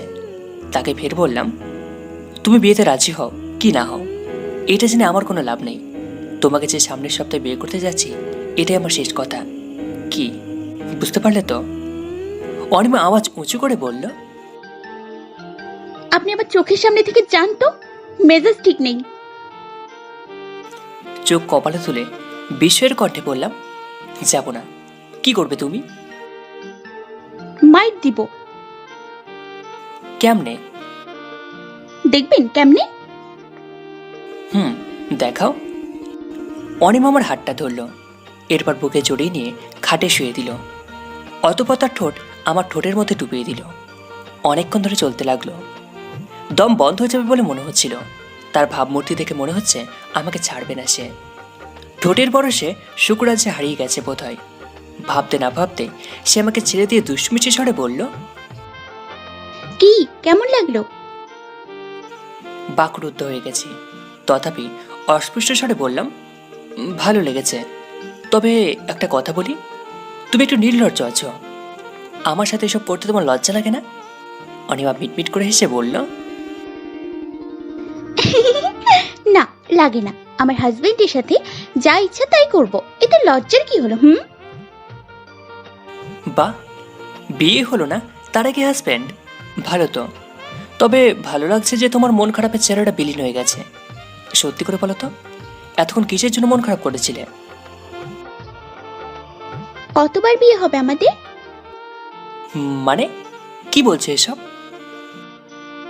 কিছুই না, বাদ দেন। বলো, কিসের জন্য মন খারাপ করেছিলে? এমনি আপনি কেমন যেন একবার সানজিদার পিছু নেন, তো তাকে ভুলে আমার পিছু নেন, ফির আমাকে ভুলে তাকে আপন করে নেন। যখন সে মারা গেল তখন বুঝতে পারলেন আপনি তো একা হয়ে গেছেন, অন্য কাউকে দরকার, তাই বাধ্য হয়ে আমার কাছে ছুটে আসেন। মন থেকে আসেননি জানি। অনিমার কথা শুনে লজ্জিত হলাম। অপরাধের চেহারা বানিয়ে ক্ষীণস্বরে বললাম, ভুল বুঝছো আমাকে। সত্যি বলতে কি, আমি সানজিদাকে মন থেকে ভালোবেসেছিলাম, তাই থেকে ভুলে যাওয়া সম্ভব হচ্ছিল না। কিন্তু আমি তো নিজের জীবনটাকে শেষ করে দিতে চাই না, কাউকে তো জীবনসঙ্গী করে নিতে হবেই। তাছাড়া তোমার মতো এত ভালো একজন জীবনসঙ্গী হিসাবে কামনা করা কি ভুল? বলো। আপনি তো সর্বপ্রথম আমাকেই ভালোবেসেছিলেন, যখন কেউ আপনার জীবনে আসেনি। আপনার মুখের কথাটাই বলছি। আপনি বলেছিলেন, আমি আপনার পাশে থাকলে পুরো পৃথিবীটা যেন আপনার হয়ে যায়, সব কিছুকে রঙিন লাগে। আমার পরশ পেলে ভালোবাসার পরশ পান সব কিছুতে। কিন্তু সেই আমাকে ভুলে গিয়ে সানজিদাকে নিজের জীবনে জড়ালেন। বলেন তো কেন? অবাক হলাম অনিমার কথায়। আশ্চর্যান্বিত হয়ে অনিমাকে উচ্চ শব্দে বললাম, কি বলছো এসব? তোমাকে আমি ভালোবাসতাম, তাও সানজিদার সাথে সম্পর্ক হবার আগে থেকে। এটা কি করে বলতে পারলে? আমি তোমাকে ভালোবাসতাম অথচ আমি জানি না। অনিমা একটা দীর্ঘশ্বাস ফেলে বলল, থাক, এসব বাদ দেন। আপনার এখন কিছুই মনে পড়বে না, বাদ দেন। আজকে অনিমার কথাতে অবাক হচ্ছি। তার কথাতে রহস্যের গন্ধ খুঁজে পাচ্ছি। কেমন একটা ঘোলাটে ধরনের কথা বলছে সে। বেশ কয়েকদিন আগে থেকে শুনতে পাচ্ছি আমার আব্বু আম্মুকে অনিমা আম্মা আব্বা বলে ডাকছে, কিন্তু সেটাকে গুরুত্ব নিইনি। কিন্তু আজ সকাল থেকে শুনতে পাচ্ছি অনিমা আমার আব্বু আম্মুকে আব্বা আম্মা বলে ডাকছে। বিয়ে ঠিক হয়েছে, পিতায় সে এভাবে সম্বোধন করে ডাকছে। এছাড়া অন্য কি কারণ হতে পারে? ব্যাপারটা আমার নিকট খুব ভালো লাগছে, উপভোগ করছি। তবে ভাবনায় পড়লাম কিছুদিন আগের ব্যাপারটা নিয়ে। তখন তো অনিমার সাথে আমার বিয়ে ঠিক ছিল না। তখন সে আব্বু আম্মুকে ওভাবে ডেকেছিল কেন? আর আব্বু আম্মু তো কিছু বলেনি, উল্টো তারা অনিমাকে বৌমা বলে সম্বোধন করেছিল। এর কি রহস্য থাকতে পারে? আজকে আমার বিয়ে। সকাল থেকে খুব দুর্বল লাগছে নিজেকে, চিন্তাগ্রস্ত আমি। অনিমাকে নিয়ে যত্রতত্র ভাবছি, ভাবনা যেন শেষই নেই। বিয়ে বাড়িতে মানুষের সমাগম ব্যাপক। আমাদের বাড়িতেই বিয়ের সব আয়োজন হয়েছে, এখানে বিয়ে পালন হবে। তাই তো অনিমা আমাদের বাড়িতে আছে। অনেকবার অনিমার সাথে দেখা করেছি, তাকে খুবই আনন্দিত ও উচ্ছ্বাসিত লাগছিল। তাকে যখন বিয়ের শাড়ি পরানো হচ্ছিল তখন তাকে এত সুন্দর লাগছিল যে বলার মতো নয়। কাজে যখন বাসায় এলো এবং অনিমাকে স্টেজে নিয়ে যাওয়ার জন্য মামি অনিমার রুমে গেল, তখন রুমে তাকে খুঁজে পাওয়া গেল না। মামি ভেবেছিল অনিমা ওয়াশরুমে গেছে, কিন্তু প্রায় ঘন্টাখানেক সময় পার হয়ে যায়, সে ওয়াশরুম থেকে আর বের হয় না। অতপর ওয়াশরুমের দরজায় হাত লাগিয়ে দেখা হলো দরজা খোলা, ভিতরে কেউ নেই। পুরো বাসা খুঁজেও অনিমার কোনো খোঁজ পাওয়া গেল না। বুঝতে আর বাকি রইল না যে মেয়েটা আমাকে ধোকা দিয়ে চলে গেছে। নিশ্চয় সে আমার অগোচরে অন্য কারোর সাথে সম্পর্ক করেছিল, কিংবা আমি তাকে এড়িয়ে চলেছিলাম, তাকে বারবার ফিরিয়ে দিয়েছিলাম।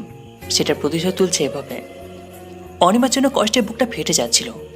আমার কপালটা এমন, যাকে আপন করে নিতে চায় সে আমার জীবন থেকে হারিয়ে যায়। মদের দোকানে বসে সমস্ত ঘটনাগুলো আমার বেস্ট ফ্রেন্ডের সাথে শেয়ার করছিলাম। রাত প্রায় 1টা পার হয়ে গেছে। বন্ধু আমাকে তার গাড়িতে করে আমার বাসায় পৌঁছে দিল। মদ খেয়েছি, তবে অল্প। তবুও ঢুলতে ঢুলতে সিঁড়ি রুমের দিকে পৌঁছালাম। দরজাটা সরিয়ে রুমের ভিতর প্রবেশ করলাম। চমকে উঠলাম, বেশ আছে, খাটে বসে আছে একজন। চোখ ডলে ফের তাকিয়ে দেখলাম অনিমা বসে আছে।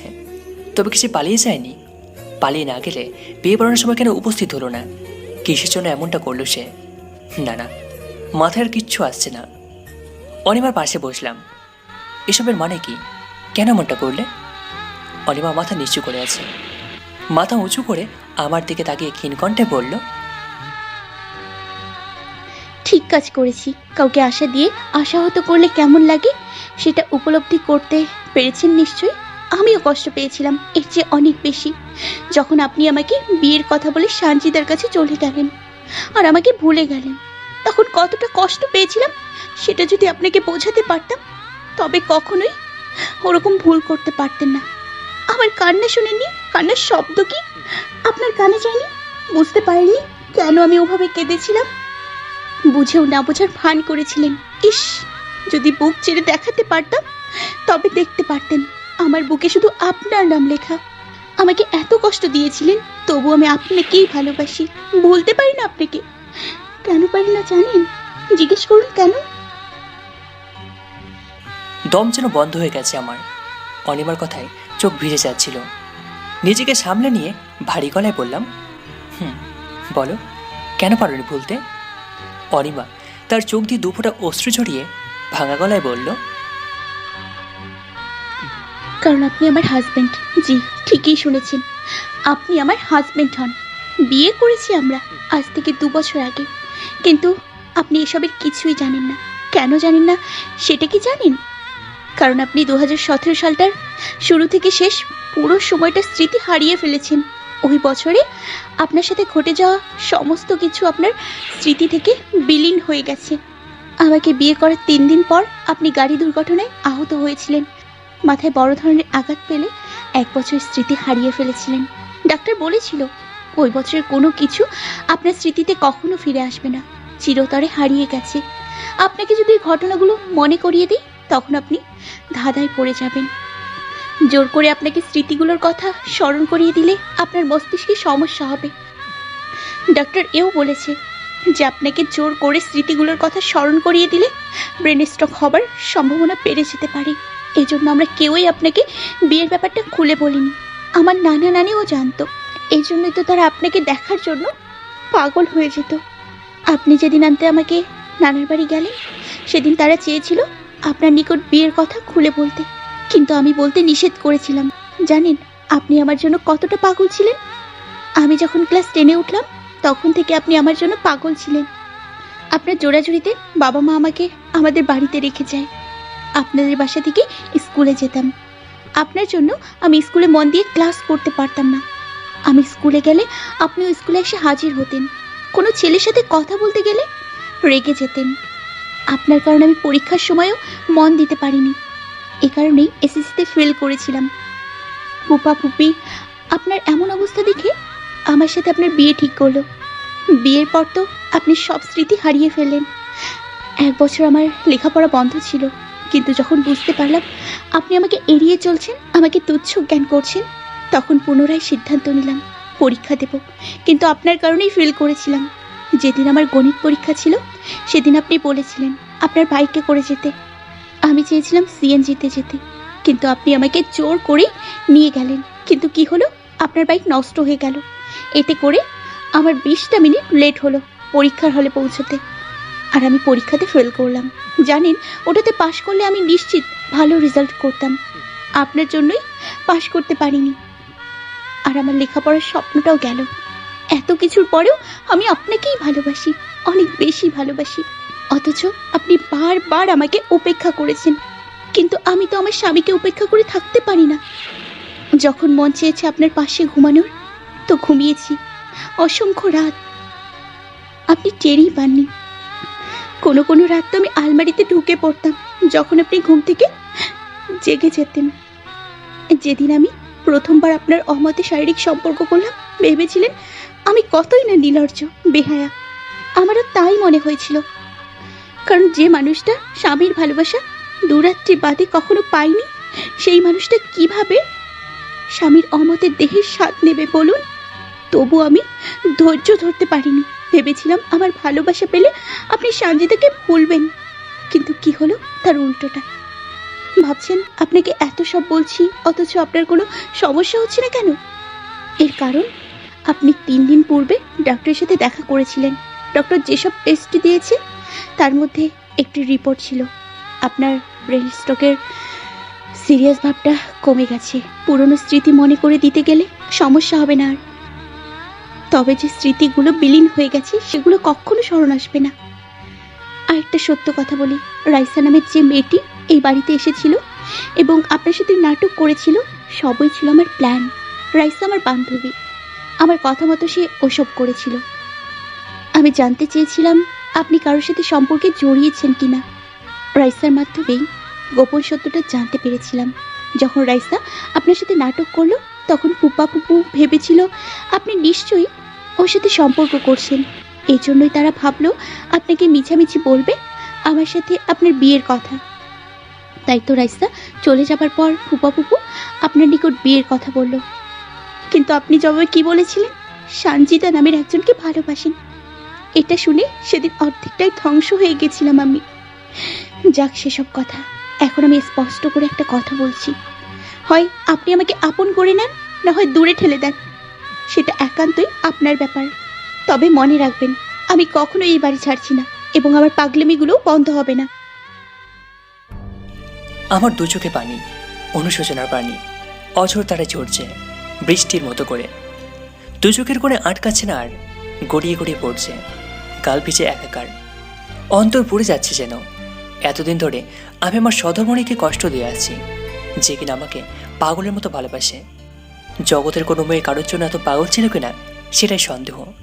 দুটো বছর ধরে যে মানুষটা আমার কাছে ছিল, একটাবার স্বামীর ভালোবাসা, স্বামীর পরশ পাওয়ার জন্য প্রহর গুনেছে, কিন্তু সে পায়নি ভালোবাসা, পায়নি স্বামীর পরশ, পেয়েছে শুধু কষ্ট, আর হয়েছে অবহেলার শিকার। বুকে শত শত কষ্ট জমিয়ে রেখে দিনের পর দিন আশায় বুক বেঁধে অপেক্ষায় থেকেছে। চেয়েছিল তার স্বামী যেন তার হাত দুখানা চিরদিনের যেন ধরে, কিন্তু ধরিনি তার হাত, ফিরিয়ে দিয়েছি। কিন্তু কিন্তু এখন আর ভুল করব না। সে স্মৃতিগুলো আমার জীবন থেকে হারিয়ে গেলেও অনিমার মুখের প্রতিটি কথাকে মূল্যায়ন করব আমি। সত্যি বলতে কি, তার কথাগুলো যেন আমার চোখের সামনে ভাসছে, মনে হচ্ছে যেন সত্যি ঘটনাগুলো ঘটেছে। অনিমাকে বুকের মধ্যে জড়িয়ে নিলাম, হাওয়া করে কাঁদতে লাগলাম। কান্না মিশ্রিত কণ্ঠে বললাম, আমি আর তোমাকে ছাড়বো না। আমার ভালোবাসা আমি ফিরে পেয়েছি। এতদিন আমি অন্ধকারে ছিলাম, শেষ পর্যন্ত আমি আলোতে ফিরে এসেছি। তুমি পারবে সারা জীবন ধরে আমাকে আলোকিত জীবনটা উপহার দিতে। আমার ভুলগুলোকে মার্জনা করে শেষ পারের মতো সুযোগ দাও তোমার ভালোবাসার মানুষ হবার জন্য, প্লিজ। অনিমাও কাঁদছে, তার কান্নার শব্দে যেন আমার অন্তরাত্মা শুকিয়ে যাচ্ছিল। অনিমাকে আরো শক্ত করে জড়িয়ে নিলাম। ক্রমে তার কান্নার আওয়াজটা কমছিল। মনে হচ্ছে আমি নতুন জীবন ফিরে পেয়েছি। এই জীবনটা শুধু সুখের। প্রতিটা মানুষ এরকম সুখময় জীবনের আকাঙ্ক্ষা করে। আমার আকাঙ্ক্ষা পূরণ করেছে আমার স্ত্রী অনিমা। আমি আমার স্ত্রীকে ভালোবাসি। 3 দিন পর সানজিতার বোন সাদিয়া আমার বাসায় এলো। তার বোনকে ছাদ থেকে ফেলে দিয়ে হত্যা করা হয়েছিল, কিন্তু সেটার কোনো প্রমাণ নেই। সাদিয়া নিজে মুখে স্বীকার করলো তার বোনকে সে ছাদে থেকে ফেলে দিয়ে হত্যা করেছে। তার বোনের প্রতি আক্রোশের কারণ সানজিতা বহু পুরুষের সাথে অবৈধ সম্পর্কে লিপ্ত। এমনকি সানজিতা সাদিয়ার বয়ফ্রেন্ডকেও ছাড়েনি। ওই দিন আসলে সানজিতায় সে অশ্লীলতা করেছিল, অথচ সানজিতা সাদিয়াকে দিয়ে মিথ্যাচার করিয়েছিল। সানজিতা আমার সাথে সম্পর্ক ফিরলে তার লাভই লাভ, কারণ সে যে আবদার করতো সেটাই দিতাম। তাই তার বোনকে টাকার লোভ দেখিয়ে ওই রকম মিথ্যা জবানবন্দি দিতে বলেছিল। সাদিয়া সেটাই করেছিল, আর আমিও বিশ্বাস করেছিলাম। সাদিয়া তখনও জানতো না যে সেদিন সানজিতা ঠিক কার সাথে অশ্লীলতায় মেতেছিল। সানজিতা সাদিয়ার নিকট মিথ্যা বলেছিল যে তার ক্লাসমেটের সাথে ওসব করেছে, কিন্তু যখন সাদিয়া জানলো যে সানজিতা ওই সমস্ত অশ্লীলতা সাদিয়ার বয়ফ্রেন্ডের সাথে করেছে, তখন সাদিয়া আর নিজের একে সংবরণ করতে পারেনি। তার বোনকে খুন করার চেষ্টায় মেতে উঠেছিল।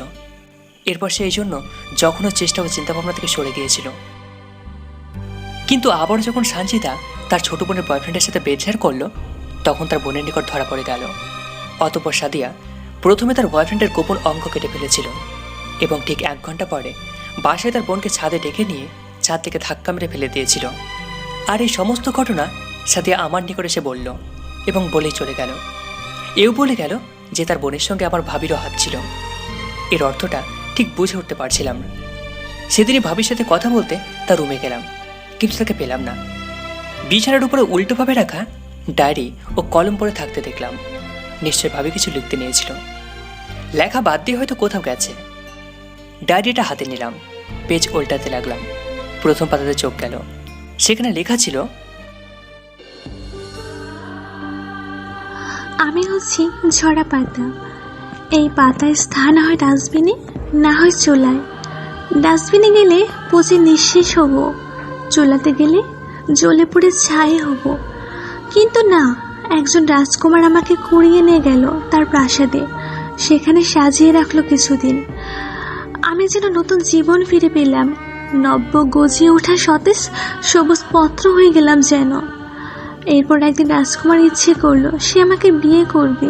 বিয়ে করলো, চলতে লাগলো সংসার, কিন্তু সন্তান হচ্ছিল না।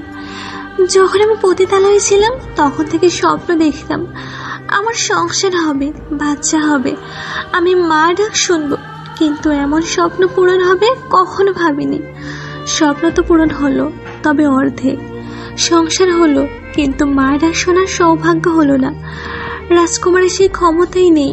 আমি তো জানি না আমি হিন্দু না মুসলিম। ডাস্টবিনে বড় হওয়া মেয়ে আমি। আমার ধর্ম, তাই ধর্মের বিধিবিধান আমার জন্য না। রাজকুমার যদিও তার পরিবারকে বলেছিল আমি হিন্দু থেকে মুসলিম হয়েছি। তার অফিসের কলিগ হিসেবে পরিচয় দিয়েছিল, তাও একটা পরিচয় পেয়েছিলাম। কিন্তু দিন দিন আমি যেন পাগল হয়ে যাচ্ছিলাম। আমার মা হওয়ার আকাঙ্ক্ষা বেড়ে যাচ্ছিল। পতিতালয়ে মা হওয়া অসম্ভব ছিল। আমাদের যে দালাল মহিলা ছিল সে খুব কঠোর টাইপের মহিলা।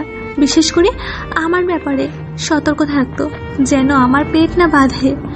রাজকুমারের জীবনসঙ্গী হয়ে সংসার জীবন পেয়েও সন্তুষ্ট হচ্ছিলাম না। আমার দরকার বাচ্চা, তাই সিদ্ধান্ত নিলাম নতুন করে ঘৃণিত কাজ করব। কত শত পুরুষের শয্যাসঙ্গী হয়েছি, নতুন করে একজনের শয্যাসঙ্গী হলে কী বা হবে। আমি রাফাতের শয্যাসঙ্গী হলাম, তাও তার প্রেমিকার হাত ধরে। তার প্রেমিকার জন্মদিন উপলক্ষে রাত্রিতে তার শয্যাসঙ্গী হয়েছিলাম। ওই রাতে রাফাতের ভালোবাসায় আমি মা হবার সৌভাগ্য অর্জন করেছিলাম। আমার রাজকুমারী তো অসুখী হয়নি, তার যে ভয় ছিল, সে যে অক্ষম এবং একজন পতিতাকে বিয়ে করেছে, এসব সবাইকে জানিয়ে দিলে তার মান সম্মান হারাবে। এই ভয়ে সে রাফাতের বাচ্চাকে তার নিজের বাচ্চা হিসেবে মেনে নিয়েছিল। আমি সুখী, অনেক সুখী। যদি আমি পতিতা না হতাম, রাফাতের সঙ্গে হঠাৎ করে যদি কোনোদিন দেখা হতো, তবে তাকে দেখেই বলতাম, তুমি আমার ভালোবাসা। আমি যেন রাফাতের প্রেমে পড়ে গেছি। কিন্তু অতিরিক্ত আকাঙ্ক্ষা মোটেও সুখকর নয়, তাই মনের আকাঙ্ক্ষাটাকে গোপনই রাখলাম, গোপন ভালোবাসাটাকে লুকিয়ে রাখলাম। 9টা পৃষ্ঠা উল্টিয়ে পুরো লেখাটাকে শেষ করলাম। ভাবির এই ছোট্ট জীবন কাহিনী পড়ে একবার তার জন্য কষ্ট লাগছিল, কখনো মায়া হচ্ছিল, কখনো বা ঘৃণা। এরপরও বিষয়টাকে আমার মাথা থেকে সরিয়ে ফেলার চেষ্টা করলাম। ডায়েরির 9টা পৃষ্ঠা ছিঁড়ে ফেললাম, ছাদে গিয়ে সবগুলো পৃষ্ঠা পুড়িয়ে ফেললাম। পুড়ে ছাই হয়ে গেল। ঠিক তখনই অনিমা ছাদে এলো, তার গায়ে শাড়ি চড়ানো। সকালে আমি তাকে পরিয়ে দিয়েছিলাম। দারুণ লাগছে তাকে, কাগজ পুড়ে ছাই হয়ে গেছে।